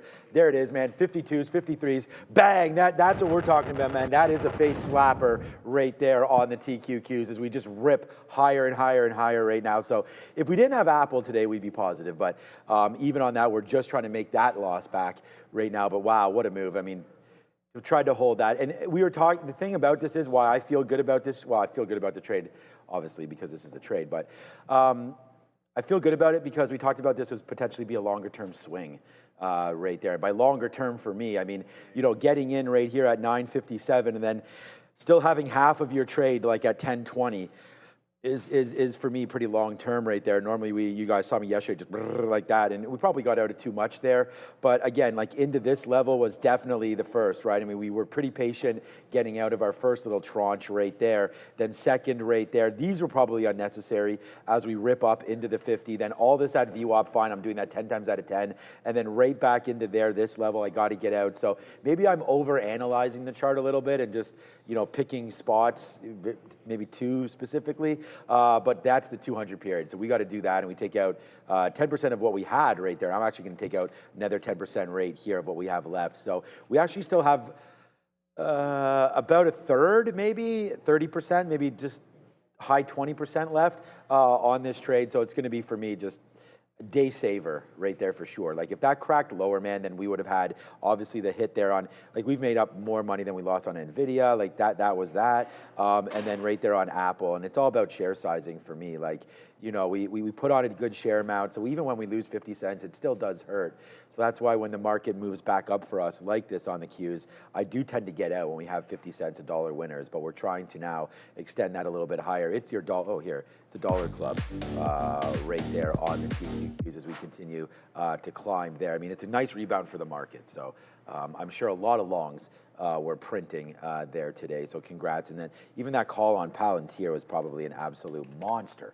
Yeah, well, look at that. I mean, right back up there to the 50 period, so the 200 period moving average again. So good calls there. Oracle, Neil, probably moving. Micron, Oracle's really moving. Yeah, Micron, I guess, too. Well, Micron was already Micron. These things, I don't know why I'm holding my earpiece and my AirPod in my ear there, but yeah, nice move up there. So everything back pretty much to the 200s for what I'm seeing right now. Yeah, the only thing that's no breakout on silver, so I'm still going to have my stop order to break long, but this might just pull back into VWAP for a reload before it breaks that top. So if that happens, then I'll probably be buying again here in the high 70s, low 80s, instead of breaking at about 57. But, oh no. Yeah, well, I mean, it was breaking trend. This might have been, open door might have been a better hold than anything else. But it was breaking that trend down, so I got out. Looks like it's headed right back into the lows. If it pops, I'll probably give it another shot off the volume weighted average price. I did just see, was that a super chat? No, it was just. Okay, I didn't want to miss a super. It's fine. I didn't want to miss a super. Yeah, no, it was just a great log. Thank you so much. Nice. Thank you, Adrian. That's good, man. It means a lot that you guys are watching our trades. And, you know, just trying to learn from us. That's all that we can ask at the end of the day. It's more important, like, where do you, like, where, why the level, where, That's why all that the matters. entry, that kind of a thing. DeLeon just said Apple is going. Of course it is. And then I see Kraft Heinz is again at 52-week lows being put in the chat. Why are we kicking Kraft Heinz when they're down? That's what you do. That's what you do. I mean, these stocks, right? Like Kenvue was down for a while as well. Another K name over there. J&J. Pretty bad. Oh, here. You know what? Let's just check this out right now. We haven't had much news from Adara this morning. Like Eli Lilly maybe moving around there, up 3% right now goes Eli Lilly. So that's a good call over there. You know, today's day is red. You know, needless to say, and led by the tech space, right? And so what makes the market goes up often makes it go right back down. Just so much focus on the broader market with these market caps. So like when you get a move down in Apple and Nvidia, and they're literally $3 and $4, $5 trillion almost Nvidia was there. That's going to affect, you know, the ETFs, and then it's going to get hit, right? And they go to the downside. Oracle's still down 13%. Yikes on that one. Palantir's still red, right? Down 2%. It's nice to see the financials. So, you know, this is what we talk about when we have guests on that talk about our RSPs with the relative strength. So it's not just focused on the S&P 500. It's everything equally weighted. So you know, there goes financials upside today as well. Tesla down. I mean, is it Costco's tonight? I think. Yeah, Costco, Lululemon. So we'll wait to see what Costco wants to do these days. Hovering around $900 right now. $875 for Costco. Home Depot, another great long, I think, in the space. So watch out for that. We do have natural gas out right now as a draw down on natural gas. So you can look at that. I think it's, what is it? NG/, let's go to the January 26 futures right there for nat gas. And again, if you're over here at Real Trading, you could definitely trade this. There it goes right now. Nat gas actually down 5% right now. Not a good day for nat gas today, which is kind of surprising. I like natural gas as a play. Right now, again, trying to power the world. I think this is one of the cheapest, if not the cheapest, energy source that we can find. I mean, that's somewhat efficient, but that's the problem. It's not as efficient as all these other names, nuclear names, so on and so forth. So just watch out there for NG. It's moving around there today. Nat gas on a draw right there. Lululemon tonight. If we can hold 180, that's going to be a level to see tonight. I don't think we could get into 180. I don't know. There's been numerous times where we've tried this 190 and we just even fail off of it again today, 188. But Lululemon, man, we're still long in the 170s, so that's still kicking out as well. And then the other play that I made, Uber was a recent buy of mine. That's right back to where I bought it. You know, they got killed yesterday. And then Target, yes, sir. Let's floss this one off, man. This was kind of a risk, Target. And I was only buying it because, like, new management, thought that there could have been some sort of an activist action in here, but there it goes, right back to where we need it to be, man. Target, a good little call there in the retail space. So glad we have that name. A whole bunch of stuff happening. And I see there is still some talk about that DXYZ on there. Definitely, because we mentioned SpaceX, this before. Right? SpaceX, Elon kind of confirming that SpaceX could go public next year via IPO. So Destiny's up 7%. Remember, you're paying essentially a double premium to what the value of the holdings are based on last funding rounds to what you're getting on DXY. So I think this is more of a trade than anything else. And yeah, it'll be interesting to see what happens to this thing as some of those companies mature. But this is 23% of their holdings are in SpaceX. So it's the vehicle that you can use to trade it. Obviously a little bit of volatility off the open. Look at the chop fest on this thing. Kind of wild for sure. Aura Alpha saying look at Rocket Lab. Although Aura Alpha, not to call you out or anything, but $RKLB next time. And then we'll see it on the visualizer for sure. If Rocket Lab catching a bid, but remember, a lot of this is going to be sympathy to SpaceX. You know, ASTS, is going to be making some power moves for sure. As well today, I would suspect that it is also up. Like, if I'm not just saying, like, whatever. I think this would be better to express optimism in SpaceX than that Destiny stock. Because at least you're investing in a real company which is doing stuff that you can analyze, as opposed to slapping some crazy premium on something where they have like 99 other holdings that you're not interested in, and you're paying a premium for all of them with Destiny. And I have nothing against them. It's just you got Rocket Lab or ASTS that you could try to figure out, and then you're only worrying about one stock, which is much easier to do. All right.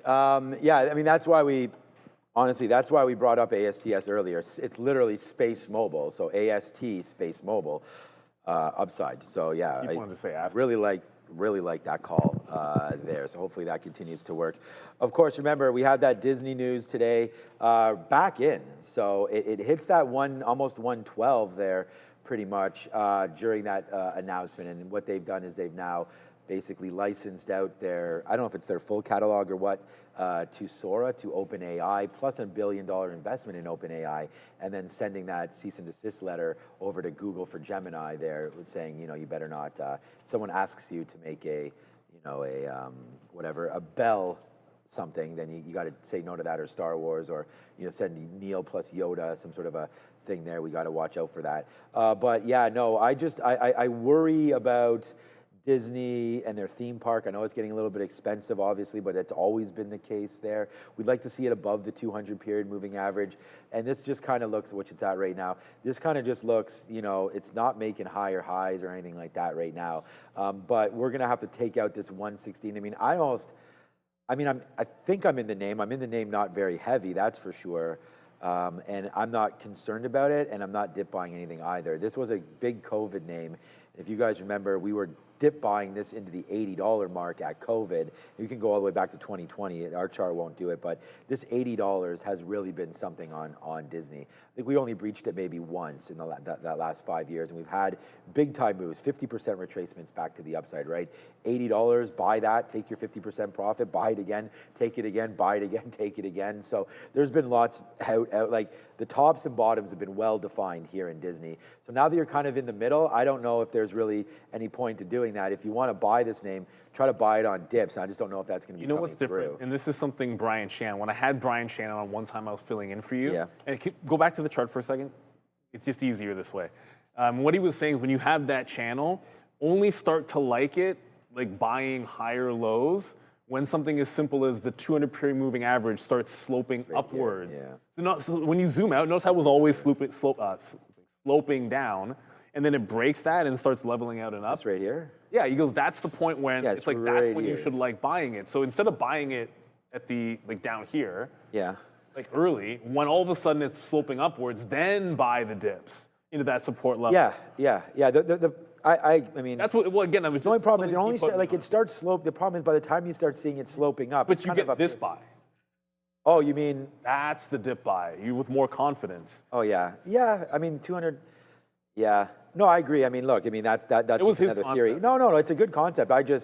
The support at 80, I think, is way to go. is what we want to do. So yeah, that's why, man. Anchor VWAPs also, right? I bet you an anchor probably works pretty good on that as COVID well. lows would be big for any entertainment company. Yeah. Entertainment, travel, go to the COVID lows. Oh, we're going to break trend. So just a quick update. Silver did break out that high. Added, I'm out if the trend line breaks and waiting for VWAP. So if it breaks this trend line from the low, this is when the market made the bottom, broke VWAP, got some in, took some out in front of the high, added on a breakout. We break this trend line on the 3 minute. I'm going to jump out. I have to manually move that stop. That's one feature request I would like. I would love to be able to draw a trend line and then be able to use the trend line as my out on P Pro. I'm going to, whatever. They'll tell you to use the API to do it yourself, usually is a response. But that's the plan of action for me. Going to try to cover some into the quarters as we're now starting to maybe pull back a little bit. I want to make sure that silver can maintain this upward trend while other things pull back. Like Nvidia, which is not on the Amex, like silver is, that lost VWAP and is heading back in. Intel, which I thought maybe a breakout at 40 or a VWAP hold, neither. Right back into the lows. So yeah, I mean, now that you're losing VWAP again, I want to wait till we get to my support level to take another shot at that bad boy. Let's go to Adara at the desk. Yes? Oh. That's okay. We're just going to wait a quick little second. That's absolutely fine. But I can continue to slap the fail on myself on open door. I get out, and it's right back to the low. So I am trying to short this again at the volume-weighted average price. Market's doing that whole yo-yo action. Do a V-shape one way. Hopefully we don't do a V-shape the other, Adara. Okay, it looks like we are ready now for Adara, so let's go over. What? No, we are not. It's because we're getting blocked. Oh, yeah, I didn't so even yeah, realize. Peter in the back there is going to fix that desk, and then okay, now he's out. So all right, let's go over to Adara now for Sector Watch. Yeah, I mean, I was just going to let you guys know Bob Iger, CEO of Disney, is apparently on CNBC. Just be aware. I can do Sector Watch here, though. I already have it up, so why not? Just do it while we're here. We'll take a look at this sector board. Because electronic technology, once again here, really leading the direction of this market. This is a very, very red board. Broadcom and Nvidia actually down the exact same amount as of right now, as we do get Oracle over down in here in tech services, dragging down the whole market after its earnings report. Now, this is the second quarter in a row that Oracle has missed revenue. I think that's really worth noting.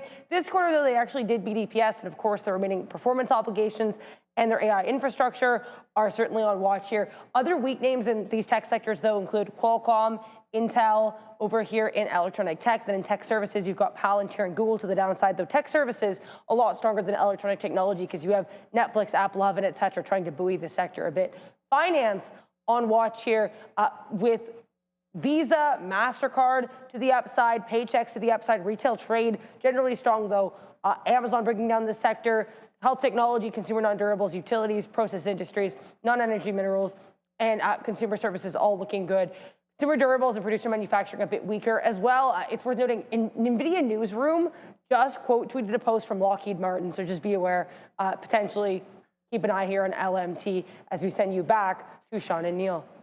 Didn't show up. Just double check the Holt scanner there. Thank you, Adara. For everyone trading our good friend SMX, halted at $264 with a tap of 265. It is breaking out yet again, only 81% to the upside today. You know, obviously not doing the, what was it, 600, whatever nonsense it was about a week ago, on way less volume. I hope you guys can see. This is volume at the bottom. Look at the volume and the big push. Look at the volume on today's push. 570,000 shares have traded on this thing. Yeah, that's not a lot, obviously, but nowhere near what it was doing before. So do I think it can have as much juice? I would say no. Typically, that's the case. So look for where the sellers went out before, like 340 to 350, and then in here, maybe at like the 280. Make sure you pay yourself out. That's not a little less volume. That's way less volume than before, everybody. So just be really cautious with our good friend SMX. And then that JZXN is also halted as well. That one's from yesterday. Yeah, well, Costco beat tonight. That should be interesting. You know, IBIT here, 89, is just trying to get lower again here, IBIT. So it just broke through on Bitcoin, down through 90,000. We'll see where this one wants to wind up. And we said that there could have been some buy opportunities here for IBIT. And I think we're getting really close to those opportunities if you were thinking about it. We kind of bounced off of some of these buy zones that we talked about in the pre-market again. $50 as the complete bottom. We're still a ways away from that. It doesn't move that much throughout the day, this name. I mean, crypto will move when it breaks levels, but it hasn't been like that's this crazy move. There hasn't been too many moves. Sometimes overnight you'll come in and it'll be down $2,000 or $3,000 from maybe where we were the last trading moment, like at 4 p.m. But for IBIT right here, this is an interesting level for sure, man. $50.89 or so, 51 bucks right here. So you're coming back in. We did get lower into $50.65. So if you were thinking about going long right now on crypto, that's not a bad spot to hold against there. I think this 80 is a little bit better to give yourself 15 cents worth of room. So if we do pull back into IBIT, so down another 20 cents or so, we should be able to think about getting away from that. We talked earlier about the strong metals. We looked at silver. We talked about gold earlier as well this morning as well. And I really like that one. I'm really glad that we added some of this or averaged up into this one at 376. It's been doing quite well. And then against, unfortunately, the DXY, this is an hour chart for that. Maybe we can, let's call up like a 15 minute or so. Let's go 5 minutes right there. So the US dollar is still making lows right there, as well as the TLT, I think, was higher this morning. Yeah, it's coming back in a little bit right now. So that's coming back. So we'll have to wait if there's anything going on right now with TLT and the Treasury and just the longer end of the curve. But DXY, the dollar strength turns to weakness real quick right there. So that's still making lows right now. And, you know, that's never really that great for some of these multinational companies, as you want to repatriate some of those US dollars back into strength, not into weakness. So, you know, names like Google and Apple, and I mean, that might be part of the Apple story there, as, you know, you sell your wares over there in China or India or Europe or whatever, and then they pay like whatever it is, you know, 1,000 British pounds for it, and then you bring your money back into the United States, and unfortunately that 1,000 British pounds is only worth 1,000 US dollars, when yesterday it was worth 1,100, let's just say, for example. So that's why it's important for some of these multinationals that do a lot of business outside of the US to remain strong with a strong US dollar. And if the market continues to come down, which you have the Nasdaq now down 1%, SMX up 81%. I just heard in my ear again that this is now halted one more time. So there's SMX now halted and blasting through. So I think we talked about it would it break back through 500. Today might be that day. The tap just now at 265, that's literally where we halted. So we'll have to wait to see if there's anything going on there. Oh, Trump tweeting that the stock market just hit all-time highs. Did we? I mean, he always talks about the DIA, so. Oh, the Dow. Yeah, the Dow maybe, but yeah, not. The diamonds. I wanted to check. No, this morning the Dow was up 1% when everything else was down. Yeah, so that's. Yeah, it looks like, yeah, there it goes again. Yeah, he's not wrong. Who says the market anymore for the Dow? Wow. The S&P 500, fine, but I know we talk about the Nasdaq, but I can accept the S&P 500. The Dow is not the market. Like, get out of here. Like, it's not even. Well, it's the only thing making all-time highs, so that's you gotta stay it, right? I know you were just pointing out SMX, which is halted up, and that's obviously great for anyone that's long. But that BTTC, we've talked about this before. This is one of the reasons why we're on at 8 a.m. It's not just so we can go over more things and get to the news and get to all the news or as much as possible, or talk about the 8:30 numbers before they happen and as they happen. But also for some of these small cappers, we are able to get them to your attention while they're still good. I saw someone in the chat talk about who was pumping this stock, and I don't want to get into all of that. But the high was literally, like we mentioned it a couple of times, and then after that was the top. It's now halted down at $6. Going to open potentially just a little bit lower. So its best days were in the pre-market, and that is often the case. It doesn't mean, that's not a bad thing necessarily. It's just something you have to adjust to if that's your jam as a trader. All right, so, when did I go to the ruler tool? I never use that. Get out of here, that's ridiculous. I'm gonna go with my drawing tool back. So if we lose trend on silver, I'm jumping out. But the other way I'm looking at this is prior high 57, and then the measured move where you're holding that bottom was about 50 pennies.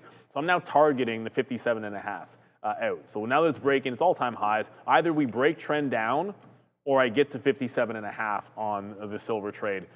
So it ends up working out. But you know what? Like, the initial long didn't work. Wait for something to start setting up. It's established a trend. Once it confirmed that higher low, jump in, showed you the breakout where you can use the same trend line and then just kind of work with that. Otherwise, it hasn't been all that clean, and arguably gold has been better. GLD with a pretty clean breakout as well. Although remember, gold isn't even at the all-time high yet. Still some room to go. And as rightfully pointed out by our fantastic community, why not look at GDX? GDX is breaking out the 52-week high. Gold isn't even getting there. So the miners are getting an outsized proportion of this rally here today. So if you want to look at some individual names, that's probably a good way to go. Metal's strong. When the market bounced, these broke the you-know-what out of the tops. I can say heck. Broke the heck out of the tops. And it gets you both ways. It's momentum, risk on.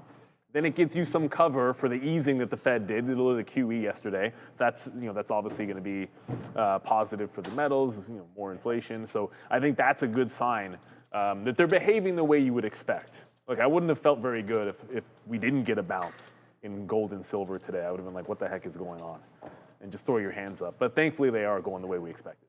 Yeah, good. Good there for gold and silver. We talked about the U.S. dollar, a little bit of a talk there rather than just all about stocks all of the time. Let's just see what happened here. NG, I want to check these nat gas futures one more time here. So it's starting to push a little bit lower there. Again, I kind of think I like gas, nat gas at these levels, but I guess it goes in, we gotta watch it. Where's my weather almanac maybe?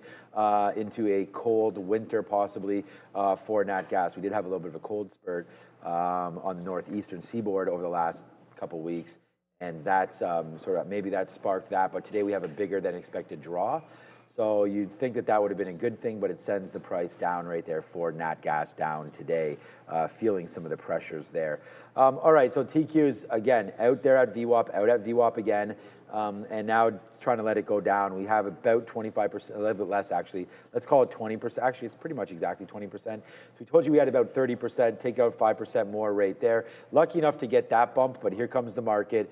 Bring it on back down, and I think that if you're going to short anything, we talked about Apple and that US dollar, that's coming right here into VWAP and now heading a little bit lower. So we are now 10 minutes away from the midday show where they'll be talking probably, I mean, they talk about everything. Joe trades, you know, similarly to these big cap names like we do there, but they'll probably be talking about CETX today and any of these kind of like low float type of runners. But here's the hot list that I look at every single day.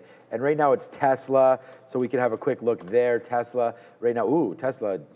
Is that at the day? Wait a second. Is that at the day? Is that the low of the day now for Tesla? I think it must be. That's not good. Yeah, breaking right now. In there in the tooth. I have to talk to this dentist again here. No, I'm feeling fine.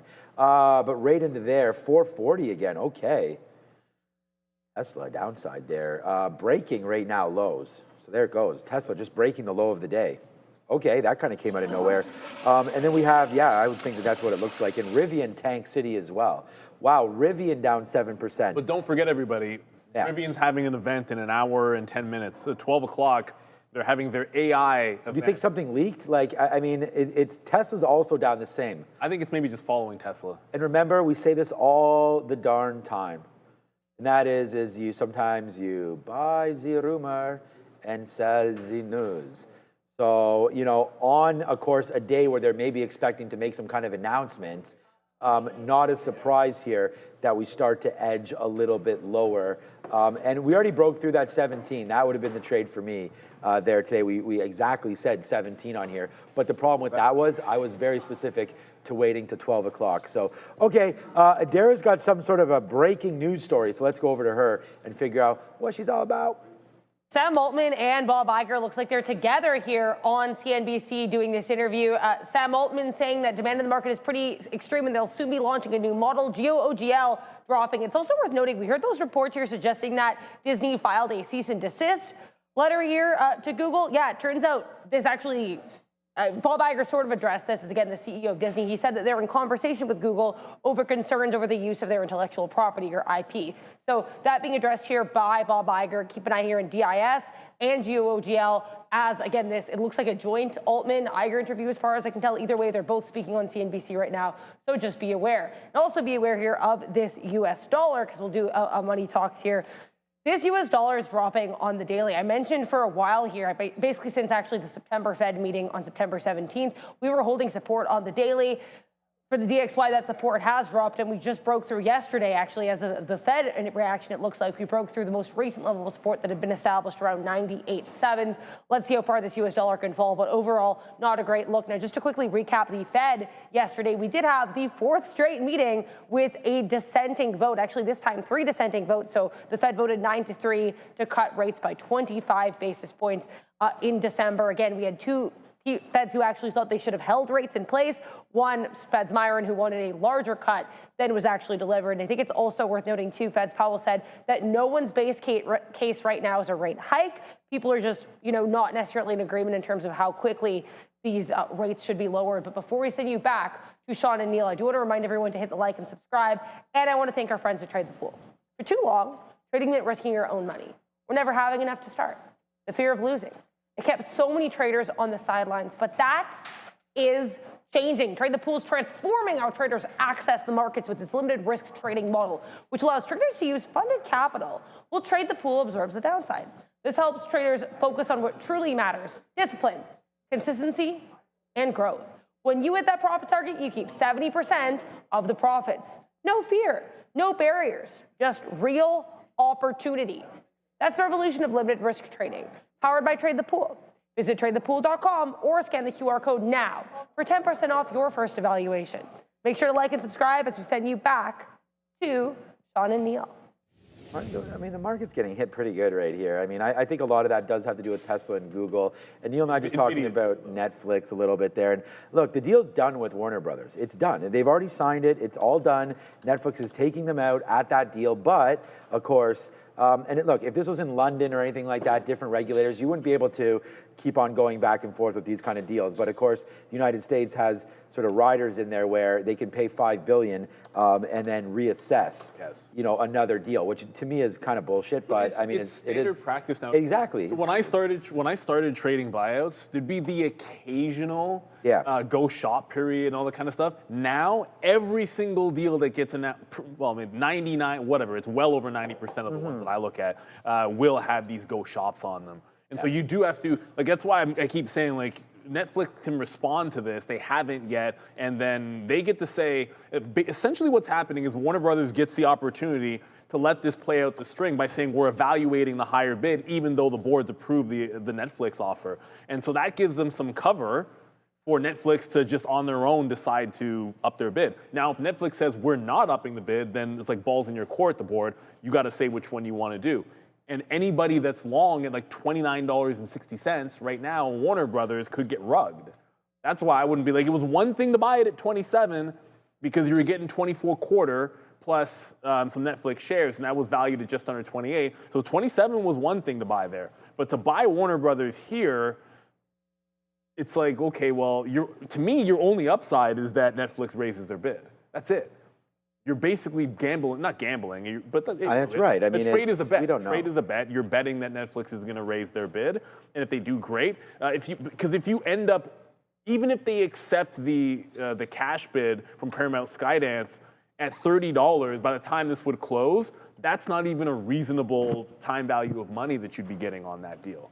Like, you'd be better off, like, you could literally just put it into any kind of a money market account and do better, because it'll take over minimum half a year to close the deal, and you'd be getting 50 cents from here. So anyways, it's my 2 cents. Like, I wouldn't buy this stock here at all, but it would make sense at 27 the other day, but it doesn't make any sense here, unless you're all in thinking that there's gonna be a higher bid from Netflix. So 57.5 did come in on silver. I didn't wait for a topping tail candle. I just that was the target. I got out.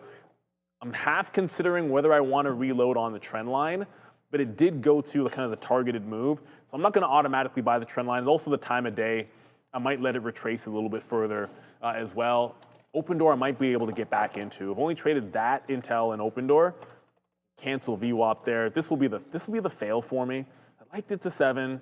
I was really giving it a chance to work, and then just for whatever reason, the market was turning.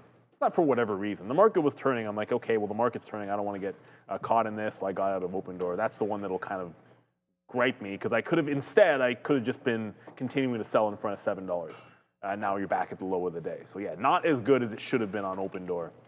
Unfortunately, this is one of those, I might be marginally up on it, and I could have been a lot more up if I wasn't holding, like I said, I was holding half of the trade for a breakdown underneath the low. So really, I still had half of the shares when I came back in there. So I'm going to consider that one a fail, because it did pretty much what I wanted, and I don't think I liked any of my entries except for these, and I really don't like my stop out there, unfortunately. Intel ended up not being a secondary long yet, but I don't want to give up on this, because it's bouncing pretty much where it did before, right about that 39.5. So if it can break the trend again, I might take the secondary shot here on Intel. Only about 3 minutes here.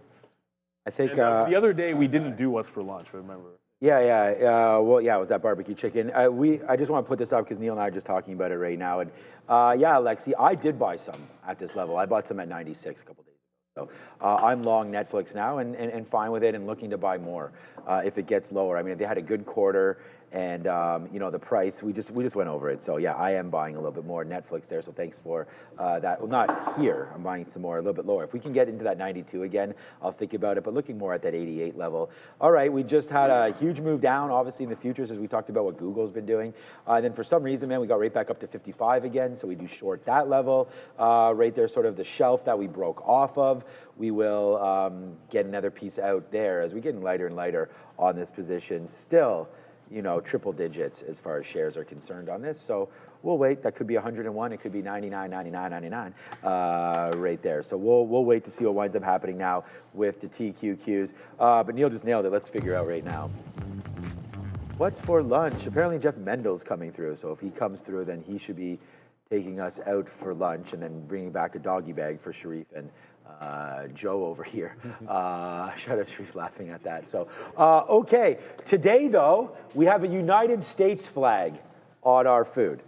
So what does that mean? Burgers? What does that mean? Ribs? Like, what is a typical, a menu item for United States? I think you got pizza's pretty popular. I think that would be Italian, though, maybe. But they've never done mac and cheese. What else is we talked about roast beef. But does the U.S. even have a national food? That's what I was wondering. Like, what do you think it would be? Chicken wings? No. Burgers makes the most sense. That's about the only thing. Burgers, sandwiches. Sandwiches, I don't know if you maybe work. All right. What is it actually? How about this? It's a chicken dinner winner. It says fried chicken. But that seems pretty American to me. I mean, buttermilk fried chicken with mashed potatoes. And, okay, put it up for this. Hopefully these are good. We do like when it's cornbread, but we got Southern biscuits with gravy. And then coleslaw. To me, that sounds like a money lunch. But we'll see how they do it right there. So we'll come up there. Thursday, American. Tomorrow's theme, Spanish. Ooh. I'm adding another wrinkle. You see, like we brought this thing there. So now we used to just be like guessing about it. Everyone's like thumbing down tilapia and all that kind of stuff. And now we're introducing theme days there. And we're giving a little sneak peek to tomorrow's flavor of lunch. So there it is, fried chicken. All I have in my head right now, there's a Chappelle sketch. This is not a well-known one. He's on an airplane and someone asks the flight attendants, like, what would you like for the meal? In-flight meal, yeah. It's like, well, what do you have? It's like fish or chicken. And then he has like a little devil that comes up on his other side. I can't say what the devil says. That's but from Chappelle's show? I don't know. It's hollering out that he needs to pick the chicken. Oh, pick the chicken. And he's asking about the fish. I don't know if it's that one. You can probably find it on YouTube somewhere. But are you kidding me? That lunch works all day, every day. You better believe it. You can't go wrong. So a little Southern fried chicken. Taking it, man. Cornbread. I'm questioning. We'll see. It just says, and I don't think it's cornbread. It's Southern biscuits. So we'll have to see if it is cornbread. That's not going to be cornbread. No, I don't Southern think so. biscuits. Yeah, with gravy. So yeah, we're pretty happy with it. Thank you so much. Workout says awesome show. We really appreciate that. All right, it is 11 o'clock. We just took out another bid here on the TQs. So we'll just let this market sort of figure itself out here, as it's been a pretty volatile one early. That is for sure. Downside push, then upside. Nasdaq out 1% right now. All right, thank you again. All right, good show, Neil. Thank you to Adara again. Everybody.